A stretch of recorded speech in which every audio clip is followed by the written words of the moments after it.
กิเลสและความทุกข์รบกวนเราทำให้เราไม่มีชีวิตที่เยือกเย็นและเป็นสุข The kilesa, the defilements, and dukkha disturb us and bother us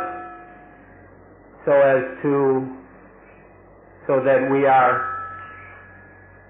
that we cannot be cool or joyful.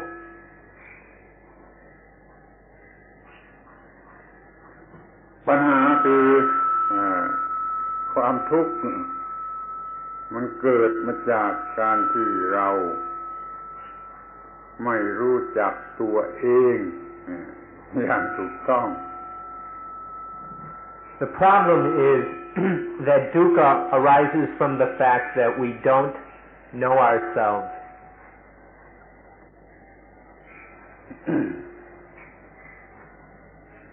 สิ่งที่เรียกว่าความทุกข์มันมีลักษณะและอาการมากมายแต่ว่าเราอาจจะเอาแต่ใจความสั้นๆว่ามันทำจิตให้วุ่นวายแล้วก็มีการต้องทนทรมานแล้วก็เสียอิสรภาพในการที่จะมีความสงบสุข This thing we call dukkha has many symptoms, conditions, characteristics, but we can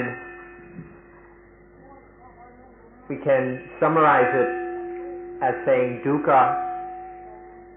is what makes the mind agitated. It's what we must endure and bear and suffer through, and it takes away the mind's freedom in being cool and calm. It destroys the mind's freedom, ability to be free in coolness and calmness.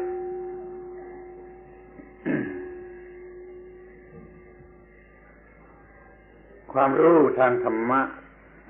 อาจจะเรียกว่าจิตวิทยาก็ได้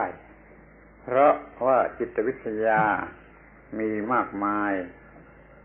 หลายแขนงส่วนธรรมะนี่เป็นจิตวิทยาเกี่ยวกับหาความสุขทางจิตโดยตรงไม่ใช่จิตวิทยาชนิดหาประโยชน์ทางวัตถุ The knowledge that is Dhamma could be called psychology if we want, because psychology has many different branches to it. However, if we're going to call Dhamma psychology, we have to understand that it is the study of the mind which has to do with joy and calmness, not the kind of psychology that has to do with material benefits, material advantages.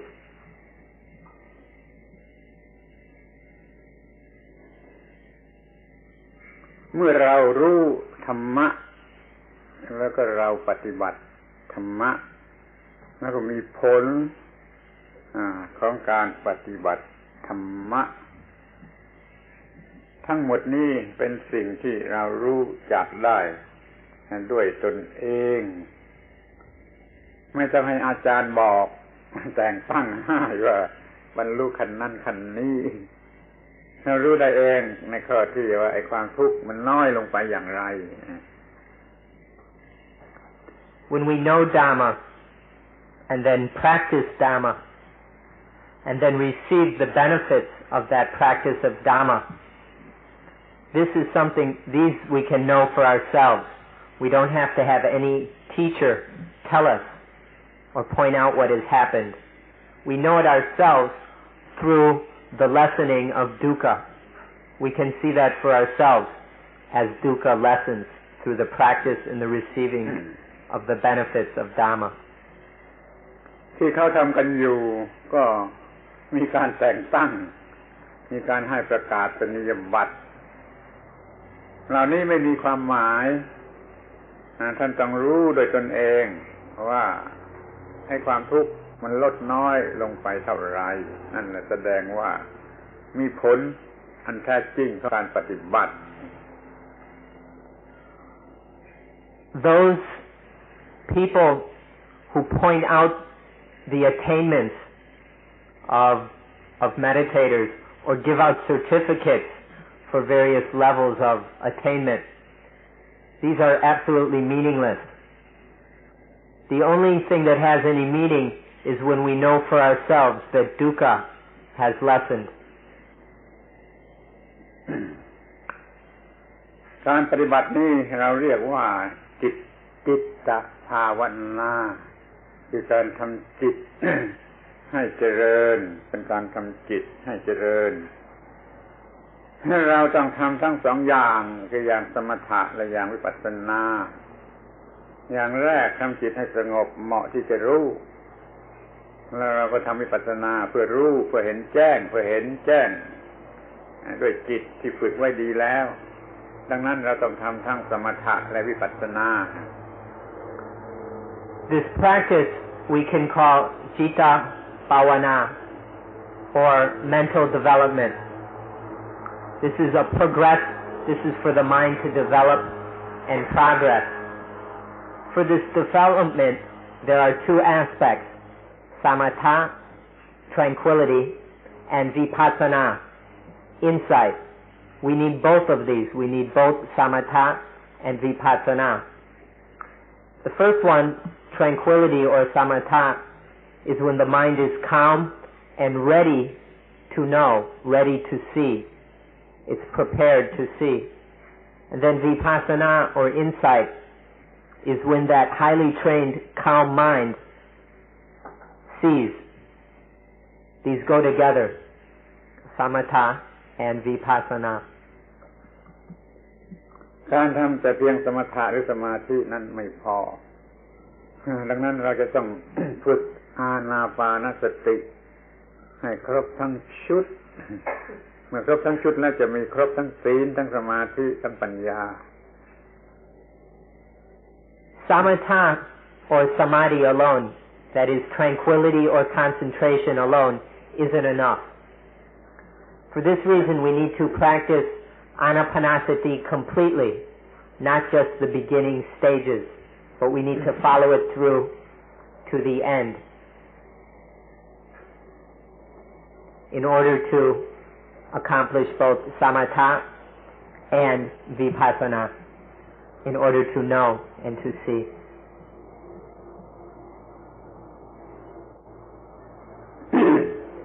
เราต้องทราบข้อเท็จจริงว่า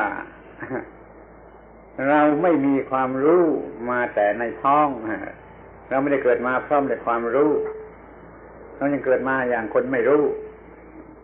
ดังนั้นเราจึงคิดผิดทำผิดพูดผิดทารกนะคิดผิดพูดผิดทำผิดเรื่อยด้วยความรู้ทางสัญชาตญาณเท่านั้นมันไม่พอเขาก็เลยเกิดความคิดผิดเพิ่มขึ้นมีความเห็นแก่ตนแล้วก็มีความทุกข์เพิ่มขึ้นอย่างช่วยไม่ได้ When we're born, we have just about no knowledge at all.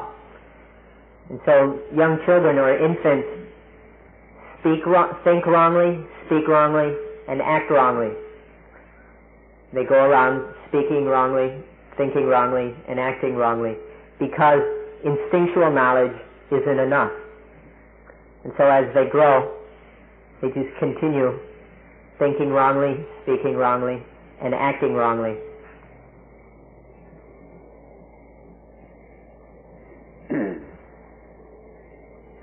เมื่อทารก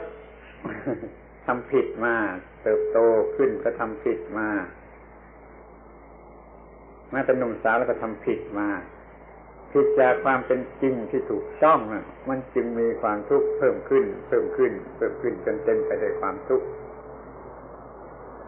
Then as the young infant grows and goes through life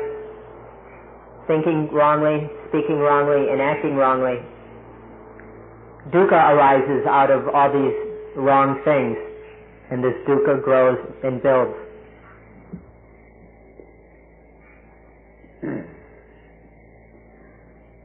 ในที่สุดเมื่อมีความทุกข์มากขึ้นมันก็เห็นได้เองว่าเป็นความทุกข์ทนอยู่ไม่ได้หรือทนไม่ไหวจึงค่อยมีความคิดที่จะดับทุกข์จึงได้แสวงหาธรรมะหาความรู้ทางธรรมะเพื่อจะดับทุกข์ในข้อเท็จจริงเป็นอย่างนี้ As this dukkha is experienced and grows and builds, we begin to see it and reach a point where we realize we just can't take it anymore, that we can't endure all this dukkha. It's too much. And then at this point we become interested in finding a way out of dukkha, and we look for the Dhamma, the way out, in order to be free of all this dukkha. This is the fact of the way things work. มาถึงขั้นนี้เราก็มีความรู้สึกพอที่จะเกลียดคือกลัวความทุกข์แล้วก็อยากที่จะดับทุกข์อย่างยิ่งเราจึงต้องมีความรู้ต้องมาแสวงหาความรู้เรื่องความดับทุกข์ซึ่งเรียกว่าเรื่องอริยสัจ So at this point we begin to hate dukkha, we're afraid of it, we're disgusted with it, and we develop a strong desire to get rid of, to extinguish or put out dukkha. And so then we begin to be interested in the kind of knowledge that is necessary for extinguishing dukkha. And that knowledge is the Four Noble Truths, the Ariya Satya.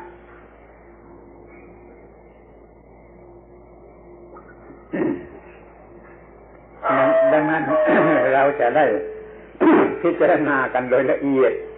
ถึงเรื่องอริยสัจจะ And for this reason we will now examine the Ariya Satya very closely. เราแบ่งเรื่องนี้ออกเป็นสี่เรื่องคือเรื่องทุกข์เรื่องเหตุให้เกิดทุกข์เรื่องความดับแห่งความทุกข์และเรื่องหนทางให้ถึงความดับแห่งความทุกข์ The Ariya Satya are four things, the Four Noble Truths. The first one is the Noble Truth of dukkha. The second is the Noble Truth of the cause of dukkha. The third is the Ariya Satya of the extinction of dukkha. And the fourth is the Ariya Satya of the path that leads to the extinction of dukkha. นี่จะพูดกันถึงเรื่องทุกข์เป็นเรื่องแรกคือจะให้รู้ความหมายของคำว่าทุกข์กันอย่างเพียงพอเสียก่อน We'll begin with dukkha, the first Ariya Satya, and we'll look at its meaning or definition sufficiently for you to understand what it is about.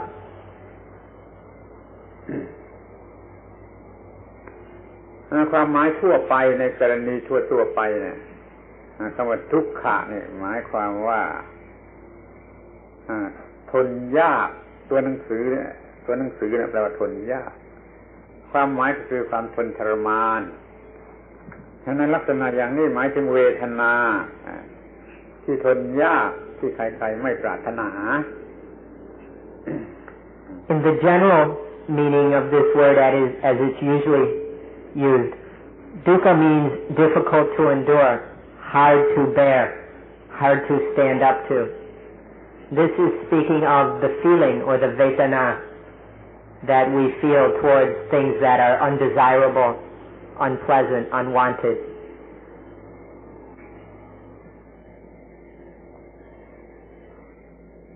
ข้อนี้ไม่ยากที่จะเข้าใจแต่เราจะต้องสังเกตให้ละเอียดลงไปถึงสิ่งที่มัน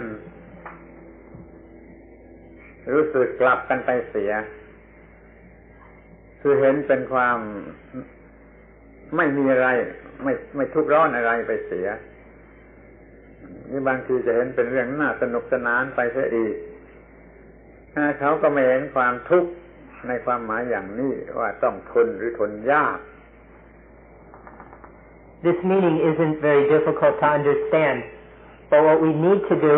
is look at some of the ways where people get things backwards, where they don't see dukkha in things that are dukkha, or they go so far as to think certain things are fun and enjoyable because they don't see the dukkha in these things. So we need to look at this area of dukkha. ความหมายที่หนึ่งของทุกขะแปลว่าทนยาก ที่นี่ความหมายที่สองหมายความว่าถ้าเราดูเราเห็นเรารู้จักมันแล้วมันก็เป็นสิ่งที่น่าเกลียดอย่างยิ่ง The first meaning of dukkha is difficult to endure, difficult to bear. The second meaning is that when we look and see it and know it, then it's ugly, it's hateful. คำว่าความทุกข์ในความหมายที่สองแปลว่าถ้าเรารู้จักมันดี เราจะเกลียดมัน In the second meaning, dukkha means if we know it well, then we'll hate it. ในกรณีนี้ความหมายที่สองเนี่ยจึงความไปถึงสิ่งที่ไม่มีชีวิตด้วยเป็นก้อนหินก้อนดินอย่างนี้มันมีความเปลี่ยนแปลงอยู่เรื่อยมีลักษณะแห่งการต้องทนเห็นอย่างนี้แล้วเราก็เกลียดก็เลยถือว่าแม้แต่สิ่งที่ไม่มีชีวิตนี้ก็มีอาการแห่งความทุกข์ The second meaning includes inanimate things also, like the sand, the rocks, the benches. When we look at these things, we see that they're constantly changing, that they're absolutely impermanent. And for this reason, they're hateful. So even inanimate things have this symptom of dukkha, of being unbearable.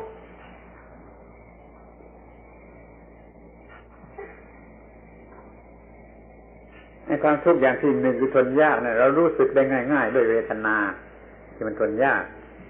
แต่ความทุกข์ในความหมายที่สองเนี่ยเห็นยากเราจึงต้องใช้ปัญญาพิจารณา จึงจะรู้จักความทุกข์ชนิดนี้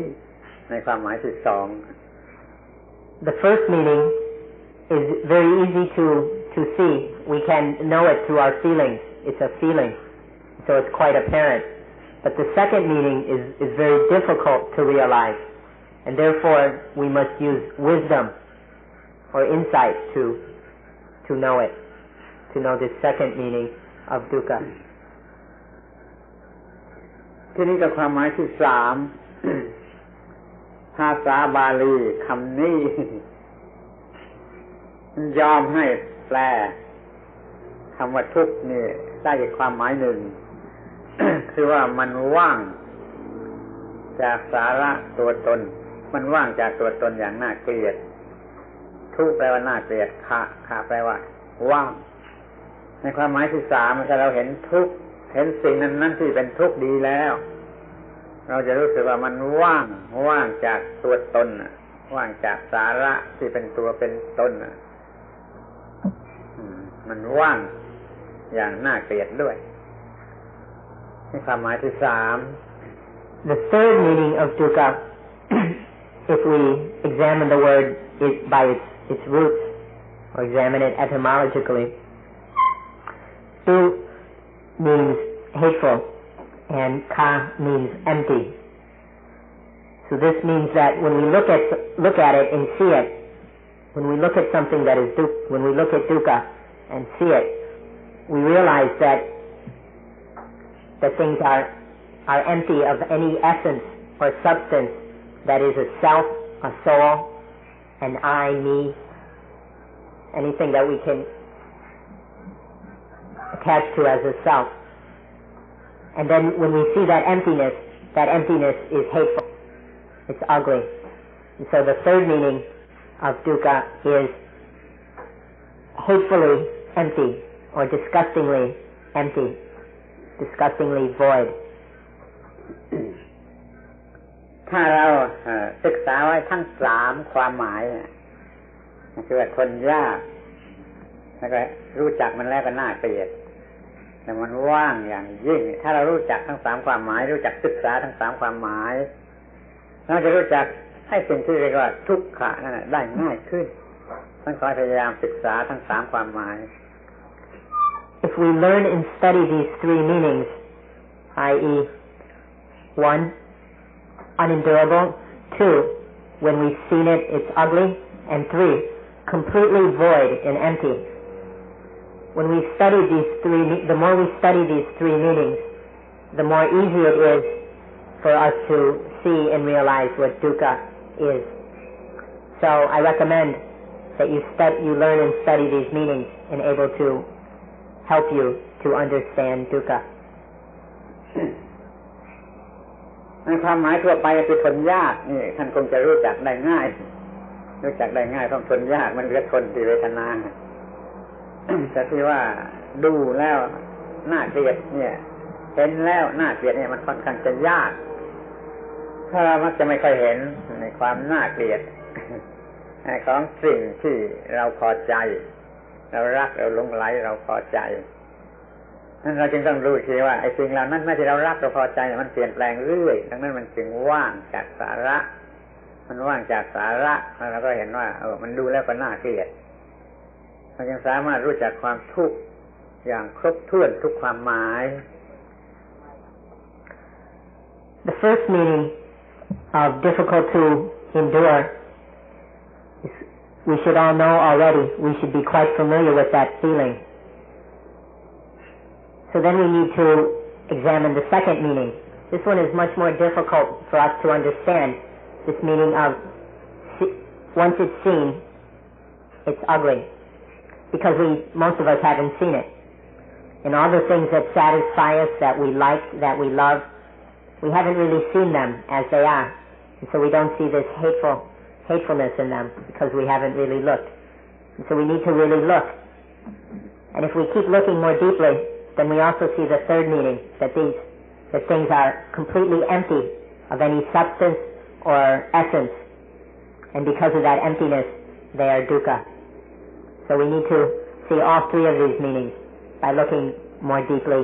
into things. ทีนี้ต่อไปนี้เราจะดูไปตามลำดับนับตั้งแต่ความทุกข์ที่เป็นเรื่องหยาบเห็นได้ง่ายรู้สึกได้ง่ายที่เป็นชั้นหยาบนั่นคือความรู้สึกที่เรียกว่าความโศกเศร้าความร่ำไรรำพันปริเทวะกำกรวนความทุกข์ทางกายความทุกข์ทางจิตความจิตใจเหี่ยวแห้งเหมือนจะมีไฟเผา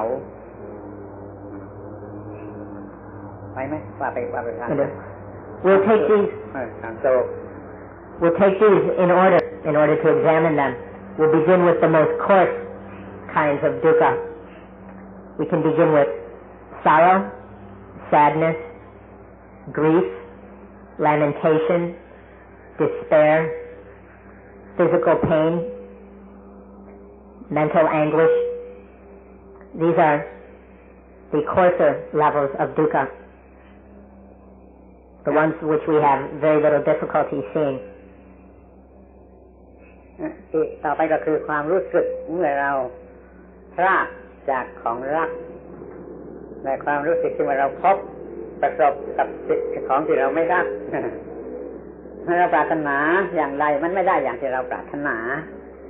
นี่ก็มีเป็นลักษณะของความทุกข์ Next, it is dukkha when we are separated from something we love, or when we meet up with something which we don't like, or when we don't get things the way we want them, or when we don't get the things that we want. These are 3 further characteristics of dukkha. นี่เรียกว่าความทุกข์หรืออาการแห่งความทุกข์ลักษณะแห่งความทุกข์ ที่คนทั่วไปรู้สึกได้เห็นได้ง่าย เราจึงเรียกว่าอย่างหยาบ These are symptoms and characteristics of dukkha which common people are able to see and experience. Ordinary people feel these, and so they are able to know them. Because they are so easily seen or realized, we call these the coarser levels of dukkha.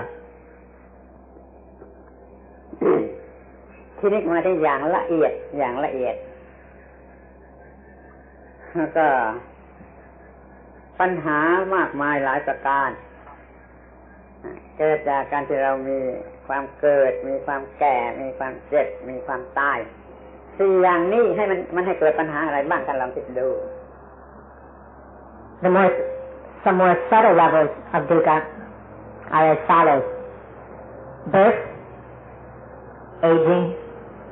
illness, and death. If we look at these, won't we see some dukkha in them? So these are some of the more subtle forms of dukkha. ความรู้สึกมากอย่างหลายอย่างขอสังเกตด้วยดีๆมันเป็นปัญหารบกวนเรานะมันเนื่องมาจากการที่เราเกิดแล้วแก่แล้วเจ็บแล้วตาย Many of our problems and many of much of our experience of dukkha, if we examine it, we will see how they are connected to birth, aging, illness, and death. So all sorts of kinds of dukkha are associated with birth, aging, illness, and death. มันไม่ใช่ตัวความเกิดแก่เจ็บตายโดยตรงแต่มันเป็นปัญหานานาชนิดที่เกิดออกมาจากการเกิดแก่เจ็บตายต้องสังเกตดูไว้ดีๆ It's not these 4 things themselves which are dukkha, but it's the problems that arise, the things that arise out of birth, aging, illness, and death, which are dukkha. If you look closely, if you examine these carefully, you'll see the way things are.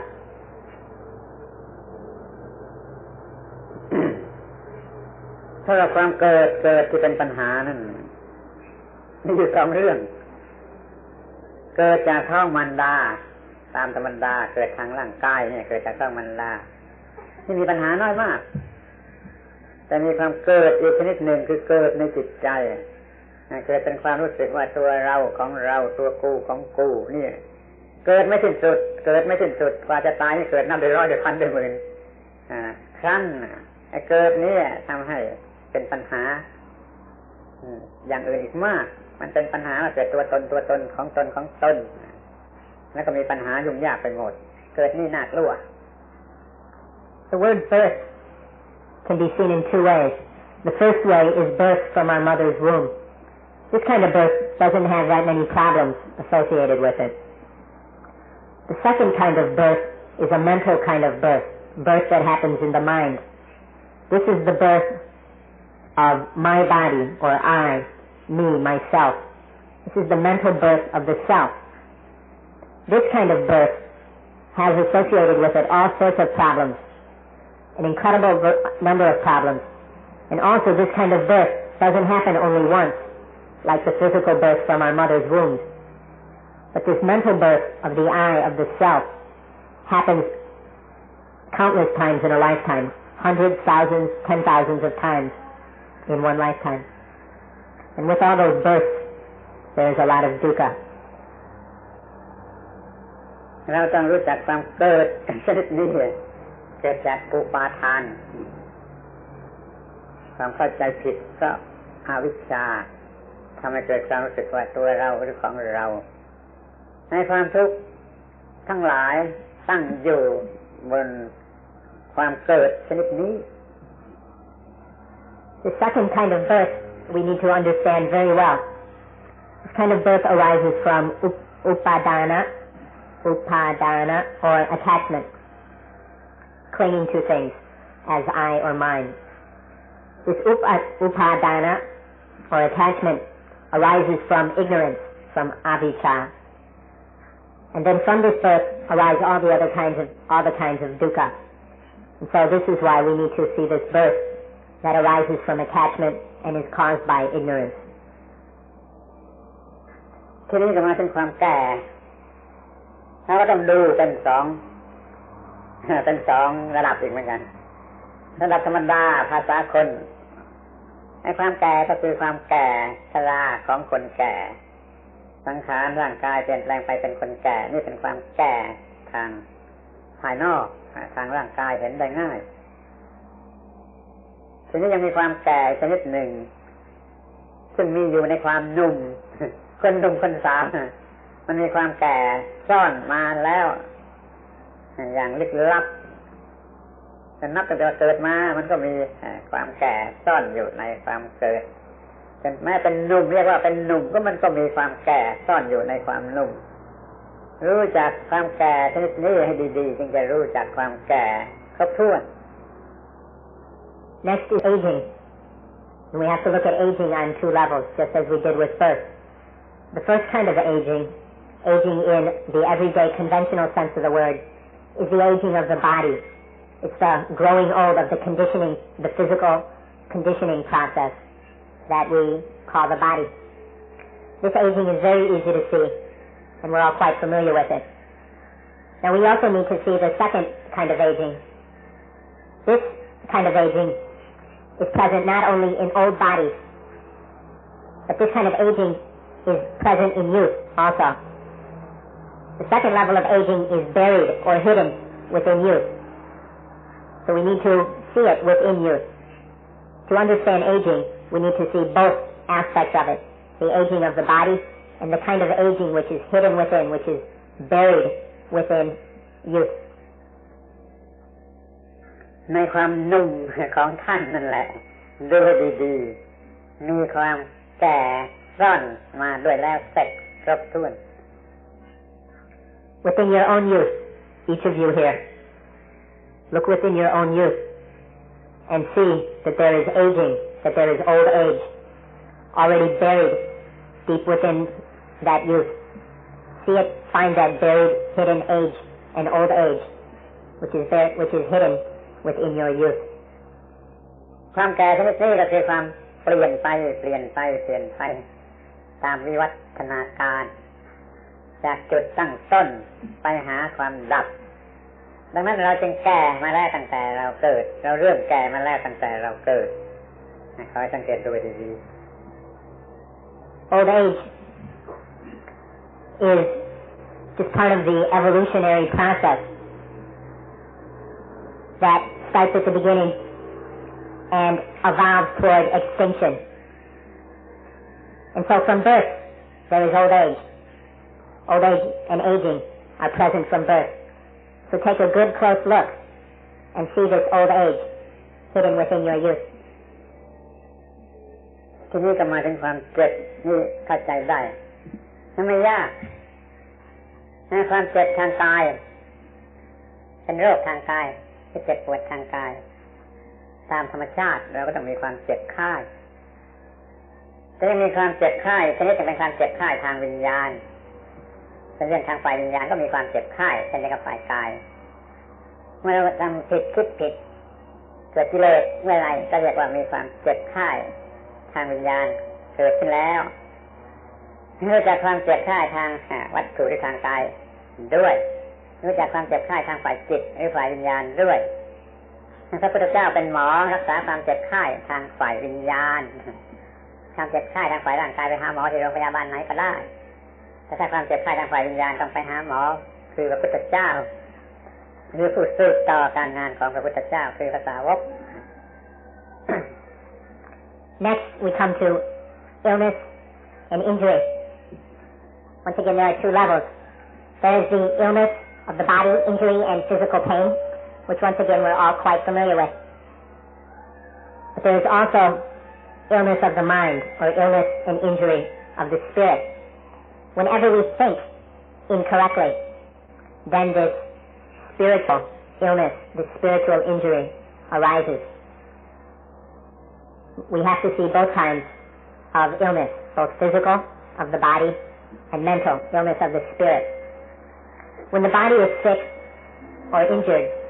we take it to the hospital to see a doctor, and that doctor can cure it. But when the mind or the spirit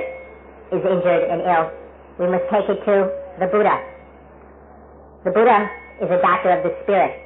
of spiritual disease and spiritual illness. So we have to know which doctor we need for our problems. If it's just a physical problem, we can find help in the hospital down the street. But if it's spiritual illness and disease,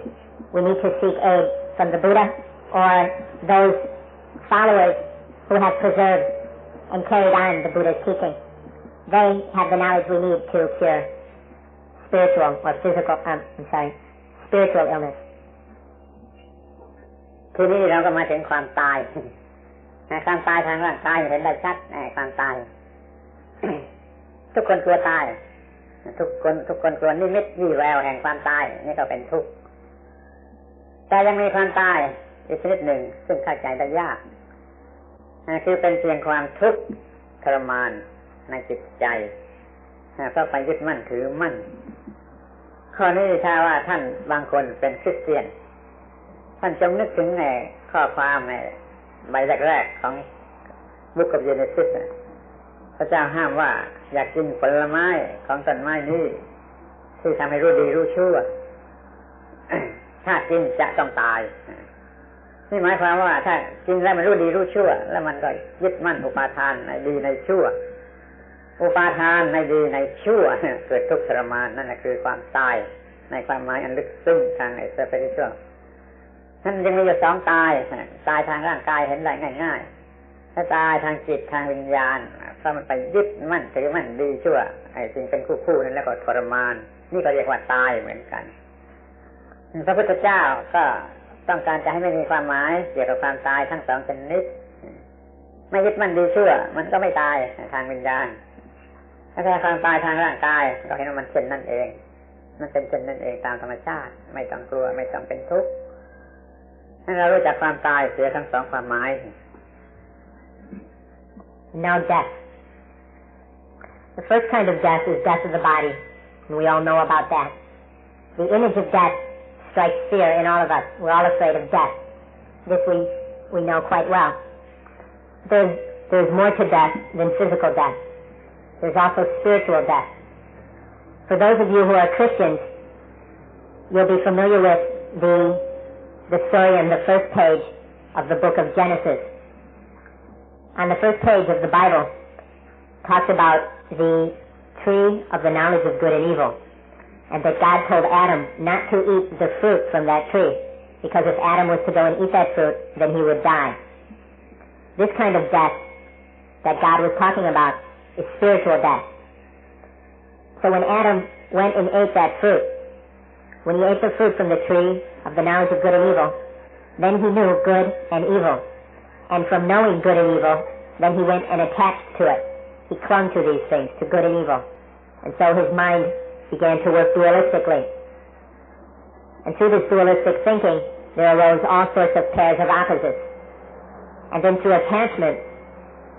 to these pairs of opposites, to these dualities, there comes spiritual death. There comes the dukkha and the mental suffering that arises from these attachments. So this is spiritual death. The Buddha intends that we are free of both kinds of death, that neither kinds of death have any meaning for us. The Buddha can lead us away from spiritual death. The Buddha can cure this kind of death that arises from attachment to dualities. And then when spiritual death is cured, then it is possible to see physical death as just an ordinary, natural, evolutionary process. That is just what it is, and there's nothing to be afraid of. So we need to understand both kinds of death, and the Buddha can help us to be free of both of these kinds of death, or free of death in all its meanings. นี่ขอย้ำอีกครั้งหนึ่งว่าไอ้ความทุกข์มันไม่ได้อยู่ที่ตัวความเกิดความแก่ความเจ็บความตาย แต่มันเกิดมาจากปฏิกิริยา ทางความคิดความนึกที่เกิดขึ้นจากความเกิดแก่เจ็บตายนี่เป็นความทุกข์นี่กับปัญหาต่างๆที่เนื่องกันอยู่กับความเกิดความแก่ความเจ็บความตายนี่เป็นตัวความทุกข์ Let me stress once again that birth, aging, or birth, old age, illness, and death are not dukkha in themselves. The problem of dukkha arises in the reactions and conditions associated with birth, old age, illness, and death. So the dukkha is not in these things themselves, but it's in the ignorant thoughts and reactions and feelings about birth, old age, illness, and death. That's where the dukkha is. ที่นี่เมื่อจะกล่าวสรุปให้เป็นใจความที่สั้นและลึกซึ้งที่สุดพระพุทธเจ้าได้ตรัสถึงความทุกข์ว่าความทุกข์ทุกชนิดกี่ชนิดเนี่ยมันรวมลงที่ความยึดมั่นถือมั่นในเบญจขันธ์ในขันธ์ทั้งห้าว่าตัวตนความทุกข์ทุกชนิดเกิดมาจากความยึดมั่นถือมั่นว่าตัวตนในขันธ์ทั้งห้า When we summarize the meaning of dukkha in both the shortest and the most profound way, this is how we do it. The Buddha said that dukkha is in attachment to the five khandha. The khandha are the aggregates or groups of clinging and attachment. So dukkha is in attachment to these five aggregates or five groups, the five khandha. บางเวลาเรายึดมั่นร่างกายเนี่ยว่าเป็นตัวเรามันก็เป็นทุกข์เพราะว่าไอ้ร่างกายนั่นน่ะมันเปลี่ยนแปลงเป็นต้นถ้าบางเวลาเรายึดเราไปรู้สึกเฉพาะเวทนาก็มีความหนักใจเพราะเวทนามันเปลี่ยนแปลงก็เป็นทุกข์บางทีก็ไปยึดถือมันหมายลงที่สัญญาก็มีความหนักใจเพราะสัญญาเปลี่ยนแปลงและเป็นทุกข์บางทีก็ไปยึดมั่นถือมั่นที่สังขารที่ความคิดนึกระบบความคิดนึกต่างๆก็มีความหนักใจเพราะสังขารมันเปลี่ยนแปลงบางทีก็ไปยึดมั่นที่วิญญาณก็หนักอกหนักใจเพราะวิญญาณที่เปลี่ยนแปลงที่เกิดขึ้นตั้งอยู่ดับไปก็เป็นทุกข์อย่างนี้เรียกว่าเพราะไปยึดมั่นในสิ่งทั้งห้าที่เรียกว่าขันธ์ห้าจึงได้เป็นทุกข์ Sometimes we attach to the body as I or as my body, and then when the body changes, there is depression and dukkha because of that physical change, or because of attachment, and then there is physical change. Or sometimes we attach to the feelings as I or as my feelings, and then when the feelings change, there is heavy-heartedness, sadness, and depression, and this is dukkha. Or we can attach to the perceptions, the distinctions and identifications that the mind, that the perceptions, distinctions and identifications that the mind makes. And when we attach to these as I or myself, and then they change, then that is dukkha. Or the thinking, the mental conditioning, we can attach to this, and it too changes, and then there is dukkha. Or consciousness, the bare knowing, when the mind knows that interaction between sense object and sense organ, that consciousness, we can attach to that as I, or as my consciousness, and then its change is dukkha for us. So attachment to any of these five things that we call the khandha,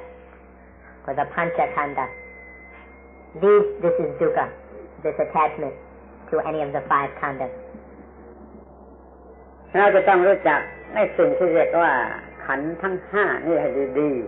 ๆเพราะว่ามันเป็นตัวชีวิต รวมกันเป็นตัวชีวิตของเราแล้วต้องมีรูปขันธ์คือร่างกาย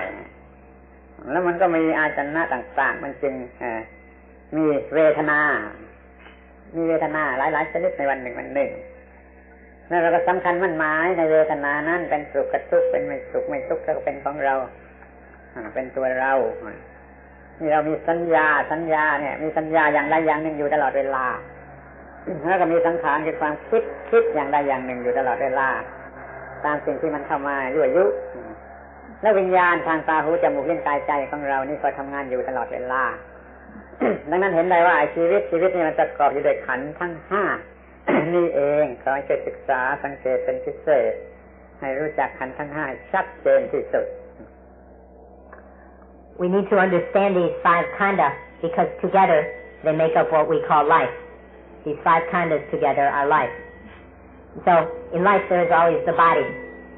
And because there is the body, there are sense organs. And through these sense organs there is contact with sense objects. And this contact gives rise to feeling. There's the pleasant feeling of liking the sense contact, or the unpleasant feeling of disliking it, or the uncertain feeling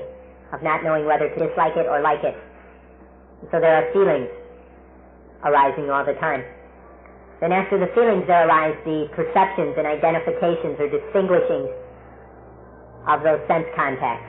And these are arising all the time. Then there's thinking about the sense contacts. And this is happening all the time also. And then there's the consciousness, the eye consciousness, ear consciousness, nose consciousness, tongue consciousness, body consciousness, and mind consciousness. And these are happening all the time as well. So these five khandhas together are arising all the time, and together they make up life. And when we go attaching to these things, there is dukkha. And so we need to understand them carefully. We need to study them and look into them. เรากล่าวได้ว่าถ้าเราจะรู้ธรรมะจริงเราจะต้องรู้จักขันธ์ทั้งห้าจริงๆเพราะมันเป็นที่ตั้งที่เกิดแห่งความทุกข์ถ้าเราไม่รู้จักขันธ์ทั้งห้าก็เรียกว่าเราไม่รู้จักตัวเองถ้าเรารู้จักตัวเองก็คือเรารู้จักขันธ์ทั้งห้า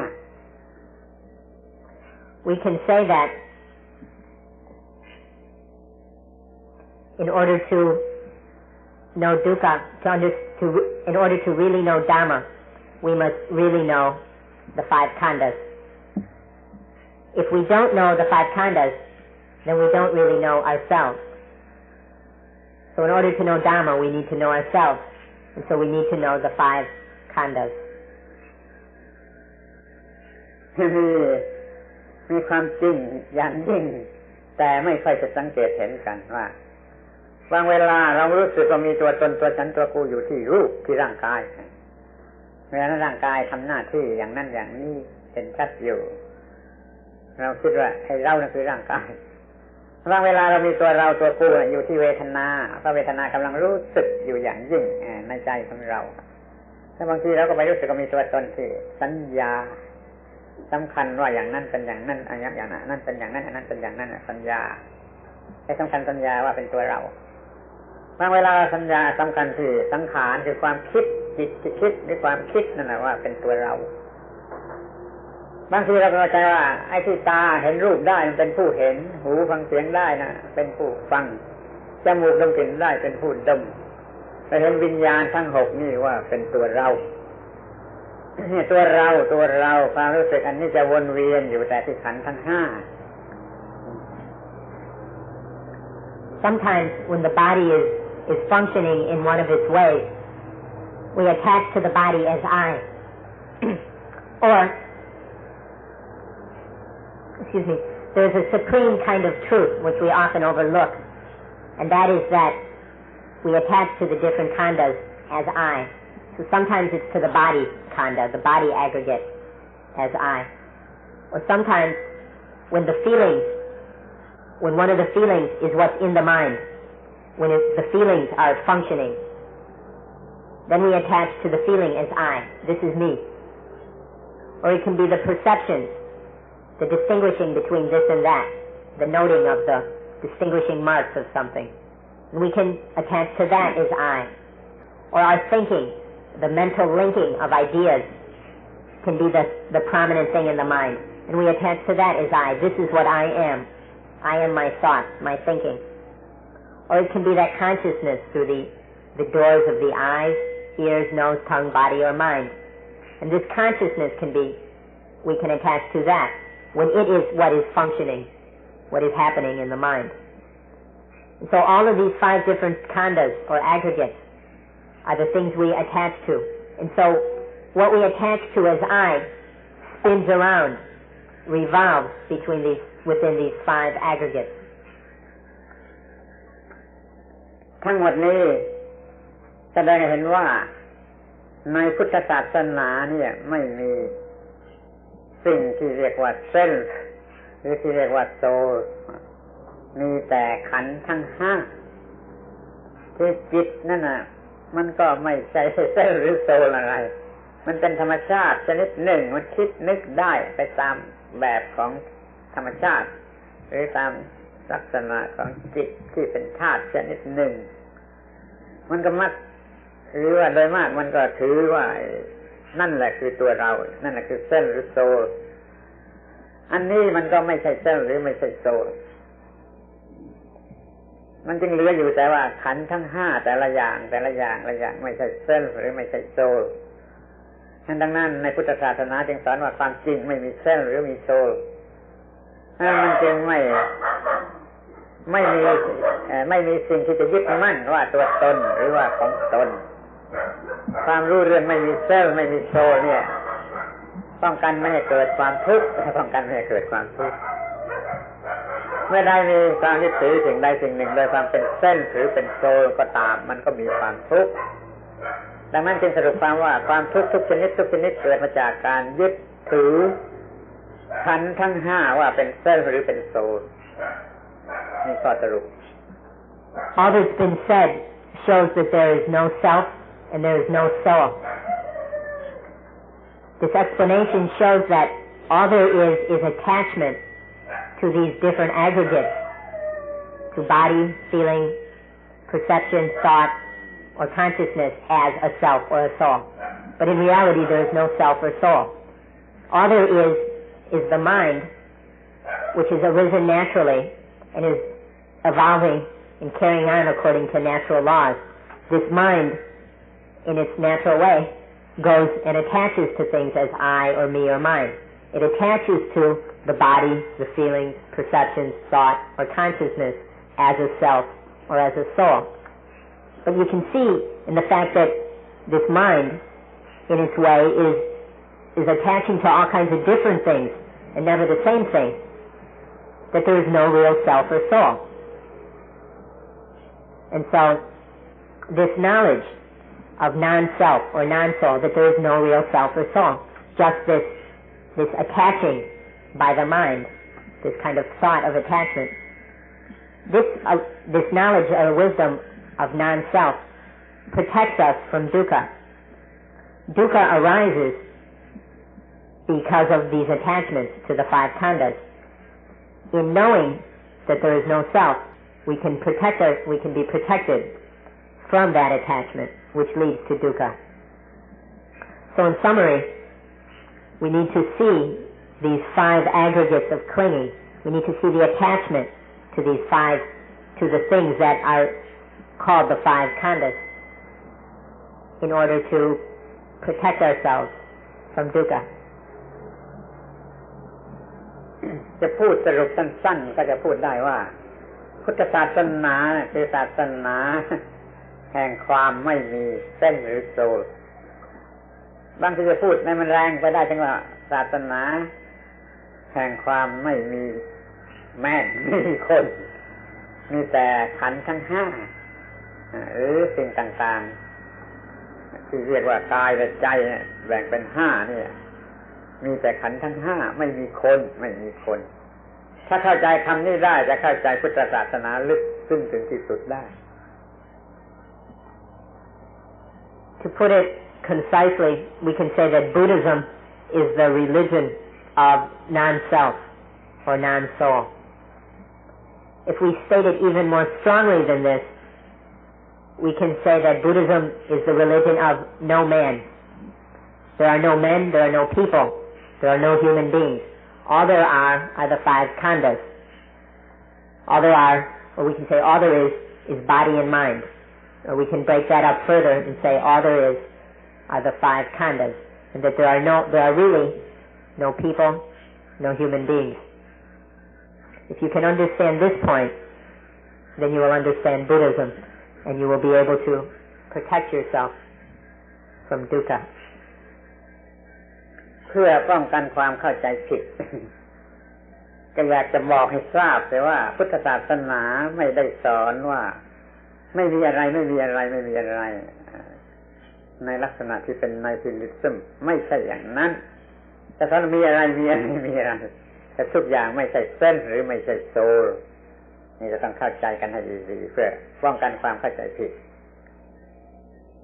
To avoid any misunderstandings, to protect you from falling into misunderstanding, let me point out for you to be very clear that Buddhism does not teach that there is nothing. Buddhism is not nihilistic or annihilationist. Buddhism does not teach that there isn't anything. What Buddhism says is there are things, but in those things there is no self and no soul. So see the difference between non-self, non-soul, which is Buddhism, and nihilism, which says that there is nothing whatsoever, and that is not Buddhism. So in order to avoid and prevent misunderstanding, please see the difference and realize that Buddhism teaches non-self, non-soul, but does not teach nihilism or nothingness. และเข้าใจชัดลงไปถึงว่าเมื่อใดไปยึดถืออะไรว่าเป็นตัวตนหรือเป็นของตนในขันธ์ทั้งห้าหรือขันธ์ใดขันธ์หนึ่งเมื่อนั้นจะมีความทุกข์ทันทีเมื่อใดยึดมั่นถือมั่นว่ามีตัวตนเมื่อนั้นจะมีความทุกข์ทันทีจึงสรุปความว่าความทุกข์เกิดมาจากความยึดมั่นถือมั่นว่ามีตัวตน Be very clear that whenever there is attachment to the khandhas together or any one of them, whenever there is this attachment to something, one of the khandhas, as I, as me or mine, as myself, then there is immediately dukkha. That is, as soon as there is attachment to one of the khandhas, dukkha immediately arises. So please see this very carefully, very clearly, and understand that dukkha arises because of attachment to the khandhas. ทีนี้ ก็มาถึงอริยสัจข้อที่สองคือเหตุให้เกิดทุกข์ถ้าที่พูดมาแล้วก็พอจะมองเห็นได้ว่าความทุกข์มันเกิดมาจากอะไรถ้าเข้าใจที่พูดมาแล้วเรื่องความทุกข์มันก็พอจะมองเห็นได้ว่าความทุกข์เกิดมาจากอะไรทีนี้เราจะพูดให้ชัดเจนลงไปเพื่อความเข้าใจถึงที่สุดถ้าจะพูดว่าถ้าพูดอย่างใกล้ชิดที่สุดความทุกข์มาจากอุปาทานความยึดมั่นถือมั่นว่าตัวตน So what we were talking about was the first Ariya Satya, the first noble truth of dukkha. Now we come to the second noble truth, the cause of dukkha. If you've understood what's been said so far, then you should be able to see what the cause of dukkha is. If you were following and understanding the discussion of the first Ariya Satya, then you should have a pretty good idea what the second Ariya Satya is, the cause of dukkha. But to make it absolutely clear, we will emphasize that the cause of dukkha, the nearest, most immediate cause of dukkha is attachment, is upadana, attachment to something, to anything, as I, as me, as mine, as myself. This attachment is the most direct and immediate cause of dukkha. แต่หลักทั่วไปที่พระพุทธเจ้าตรัสว่าความทุกข์เกิดจากตัณหาคือความต้องการด้วยอวิชชาความต้องการอย่างโง่เขลาด้วยอวิชชาเรียกว่าตัณหาความทุกข์เกิดมาจากตัณหา But the usual way it's stated, the way the Buddha put it, is that dukkha comes from desire or craving, which is ignorant, stupid, foolish, wanting. When we want ignorantly, when our want is based in stupidity, that is called craving, or tanha in Pali. Tanha. This is what the Buddha said is the cause of dukkha. ทีนี้ท่านก็จะเข้าใจได้เองว่าเมื่อมีตัณหาแล้วก็มีอุปาทานความอยากเกิดขึ้นก็มีความรู้สึกคิดนึกเกิดขึ้นว่าเราอยากเอามาเป็นของเราเนี่ยถ้าความอยากเกิดขึ้นในใจอย่างเต็มที่มันจึงเกิดความรู้สึกคิดนึกว่าเราเป็นผู้อยากเอามาเป็นของเราจึงเห็นได้ว่าตัณหาให้เกิดอุปาทานแล้วก็เกิดทุกข์จึงถือว่าถ้าพูดว่าตัณหาให้เกิดทุกข์เป็นคำกล่าวที่ไกลออกมานิดหนึ่งระยะหนึ่งถ้ากล่าวอย่างชัดเจนใกล้ที่สุดก็ว่าความทุกข์เกิดมาจากอุปาทานถ้ากล่าวให้ถอยมานิดหนึ่งขั้นก็ว่าความทุกข์เกิดมาจากตัณหาก็ตัณหาเกิดอุปาทานมันก็เรื่องเดียวกัน You can probably see for yourself that there's no contradiction between what the Buddha said and what we said just a moment ago. You can probably see that attachment arises from desire or from ignorant wanting. So when craving arises in the mind,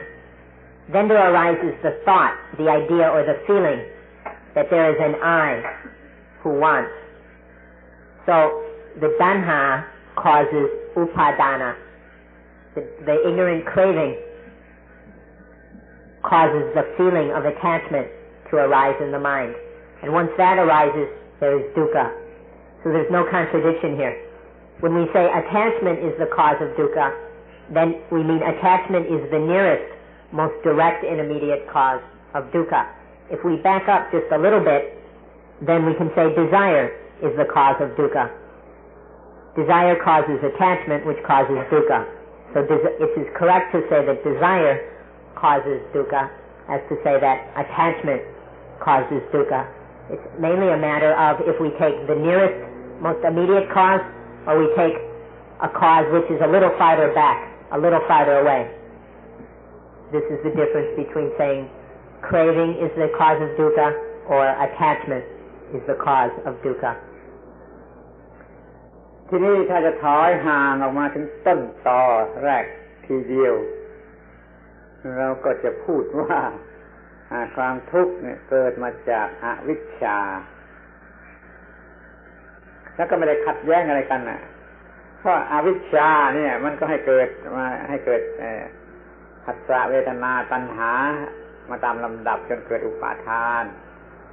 ถ้าจะพูดลัดสั้นว่าตัณหาเกิดมาจากอะไรมันก็เกิดมาจากอวิชชาที่ไม่รู้ความเป็นจริงเมื่อมีผัสสะมากระทบมีแต่อวิชชามันไม่รู้เรื่องผัสสะมันก็หลงไหลในเวทนามันก็เกิดตัณหามันก็เกิดอุปาทานสรุปว่าถ้าเราจะพูดในระยะสั้นที่สุดพูดว่าทุกข์เกิดมาจากอุปาทานถ้าถอยมาหน่อยนึงก็ทุกข์เกิดมาจากตัณหาซึ่งให้เกิดอุปาทานถอยมาหน่อยว่าทุกข์เกิดมาจากอวิชชาซึ่งทำให้เกิดตัณหาแล้วก็เกิดอุปาทานถ้าเข้าใจได้อย่างนี้ก็จะเป็นการเข้าใจได้ครบถ้วนสิ้นเชิง If we back up all the way to the beginning of this whole process, then we can say that dukkha is caused by avijja or ignorance, by not knowing.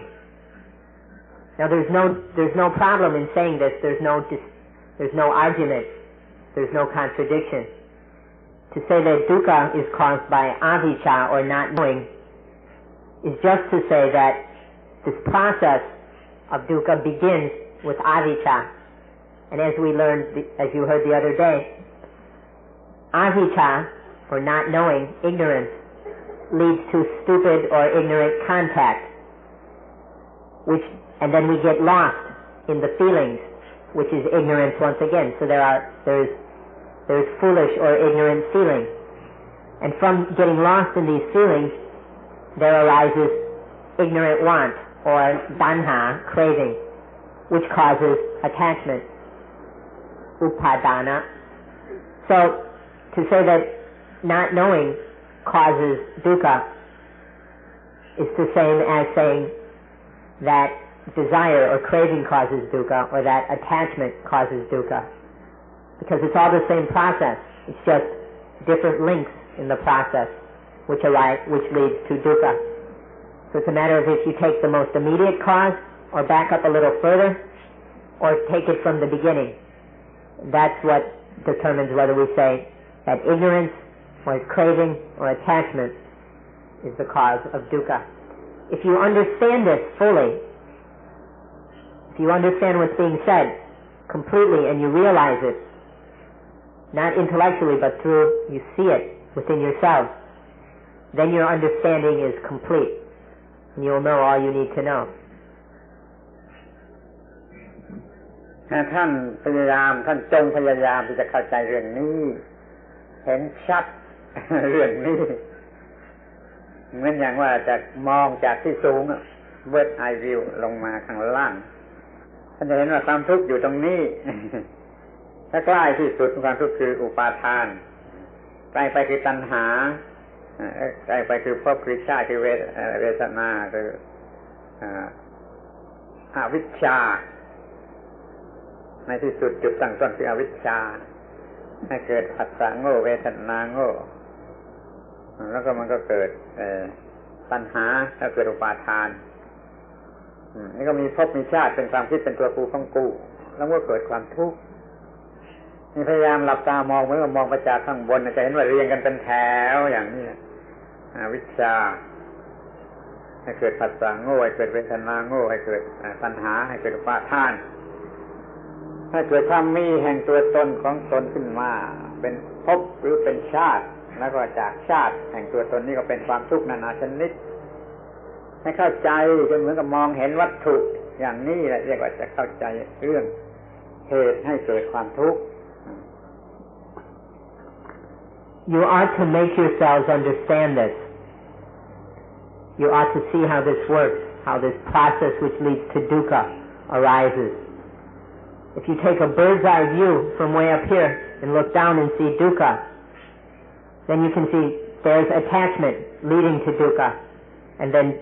ignorant wanting or craving leads to attachment, which leads to dukkha. And then if you back up all the way to the beginning, you see that there's not knowing, ignorance, which leads to ignorant contact. And from the ignorant contact arises stupid feeling, and getting lost in this unwise feeling leads to craving, and the craving leads to desire. The craving leads to attachment. Attachment is conditioned by craving. So when there is this craving, then there is the feeling of that there's an I that craves, and this conditions what we call bhava, or it's the becoming of the I. And then there is birth, the birth of the I. So from attachment there's becoming, and then there's birth of the I. And as soon as there's this ignorant birth of the self, that leads to dukkha.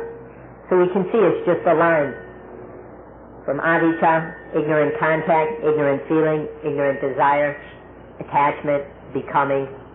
birth, dukkha. So if we have a real bird's eye view and understand this whole process, we'll see just how it works, and we'll be very clear about it. So this is a very important thing to study and come to understand.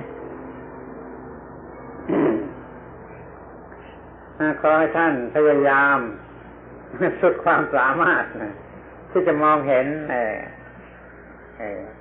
process ของความทุกข์ในลักษณะอย่างนี้เกิดขึ้นอย่างนี้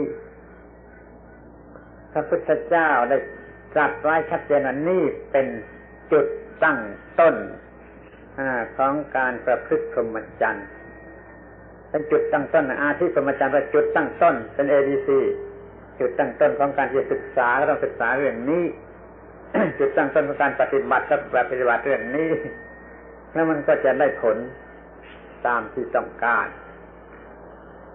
เริ่มเรียนพุทธศาสนาตรงที่รู้จักความทุกข์เกิดขึ้นอย่างไรเป็นจุดตั้งต้นของการเรียนจึงขอร้องให้ใช้ความสามารถถึงที่สุดของท่านเข้าใจเรื่องนี้จนได้เป็นเรื่องแรก You should try to understand this process of dukkha. You should do whatever it takes to the end, to the fullest of your abilities, to understand this process. The Buddha said that this is the beginning of the sublime way of life. This is the basics, the fundamentals, the ABCs of the highest level that we can live our lives. So to really be living on as sublime, as elevated a plane as possible, we have to begin studying, learning, understanding these basic points of the way, the process by which dukkha arises. So you have to try as much as you can, using all of your abilities, all of your energy, to understand this and see how dukkha arises. This is very important, and this is the beginning point of developing what we call the pramajjan, or the sublime way of life, the most exalted, the highest way of living.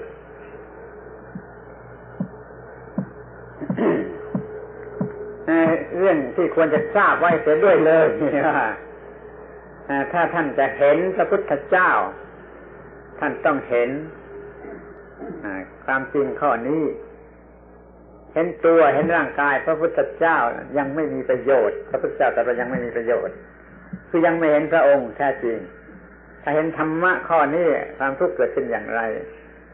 นั่นก็คือว่าเห็นพระพุทธเจ้าพระองค์จริงคนในอินเดียที่ได้เห็นพระพุทธเจ้าเดินไปมาที่นั้นก็ไม่ได้เห็นพระพุทธเจ้าเพราะเขาไม่ได้เห็นธรรมะเหล่านี้แต่มาเห็นธรรมะเหล่านี้จึงจะคือว่าเห็นพระพุทธเจ้าก็จะเดินตามพระพุทธเจ้าไป There's another point we should add, which is if you see this wheel of life, that this process of dukkha, then you see the Buddha. The Buddha said that if you see this, you see the real Buddha. To see the body or clothing of the Buddha is not to really see the Buddha. It's to see this Dhamma, this truth that we've just been talking about. That's what it means to see the Buddha. There were people in India at the time of the historical Buddha who saw him walking around, but they didn't really see the Buddha. And though they were living at the same time, they didn't see the Buddha. And though the historical Buddha died long ago, we can see the real Buddha by seeing the truth of this process of dukkha. If we really understand it, if we really understand the cause of dukkha, of this process, then we see the Buddha. This is what it means to see the Buddha. It has nothing to do with physical appearances. ทีนี้เราก็มาถึงอริยสัจข้อที่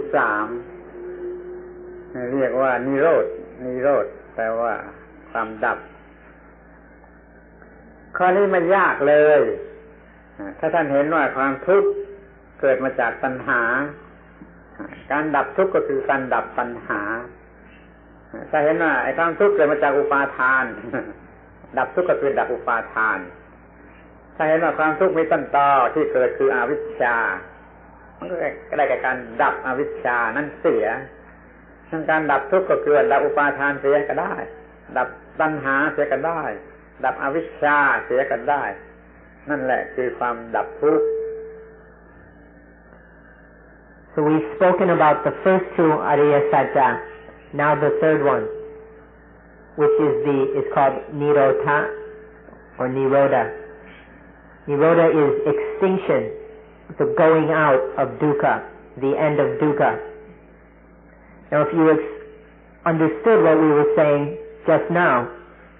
then if you see that craving, that ignorant want is the cause of dukkha, then you'll see that by extinguishing craving, dukkha is extinguished. By putting out craving, then we put out dukkha. Or if you see that upadana or attachment causes dukkha, then by extinguishing attachment, dukkha is extinguished. Or if you go all the way to the beginning and see that not knowing, avijja, is the cause of dukkha, then you'll see that by extinguishing that not knowing, that dukkha is extinguished in that way. So these various causes of dukkha that we talked about, put any one of them out and you put out dukkha. Extinguish these causes and you extinguish dukkha. This is the third Ariya Satya. ดังนั้นกล่าวได้ว่าถ้าท่านเห็นเหตุให้เกิดทุกข์ว่าคืออะไรแล้วการดับทุกข์ก็คือดับเหตุนั้นเสียดังนั้นท่านจึงต้องศึกษาเรื่องเหตุให้เกิดทุกข์ให้ดีๆอย่างที่กล่าวมาแล้วแล้วก็ดับเหตุนั่นเสียก็คือความดับแห่งความทุกข์ไม่ต้องการอธิบายอะไรอีก So we don't have to go into this third truth in great detail, because if you see the cause of dukkha, then you'll see that the way to put out dukkha is to put out the cause. So this just points out the great importance of understanding the cause of dukkha. So by understanding it, then you'll know the way to get rid of dukkha, the way to put it out.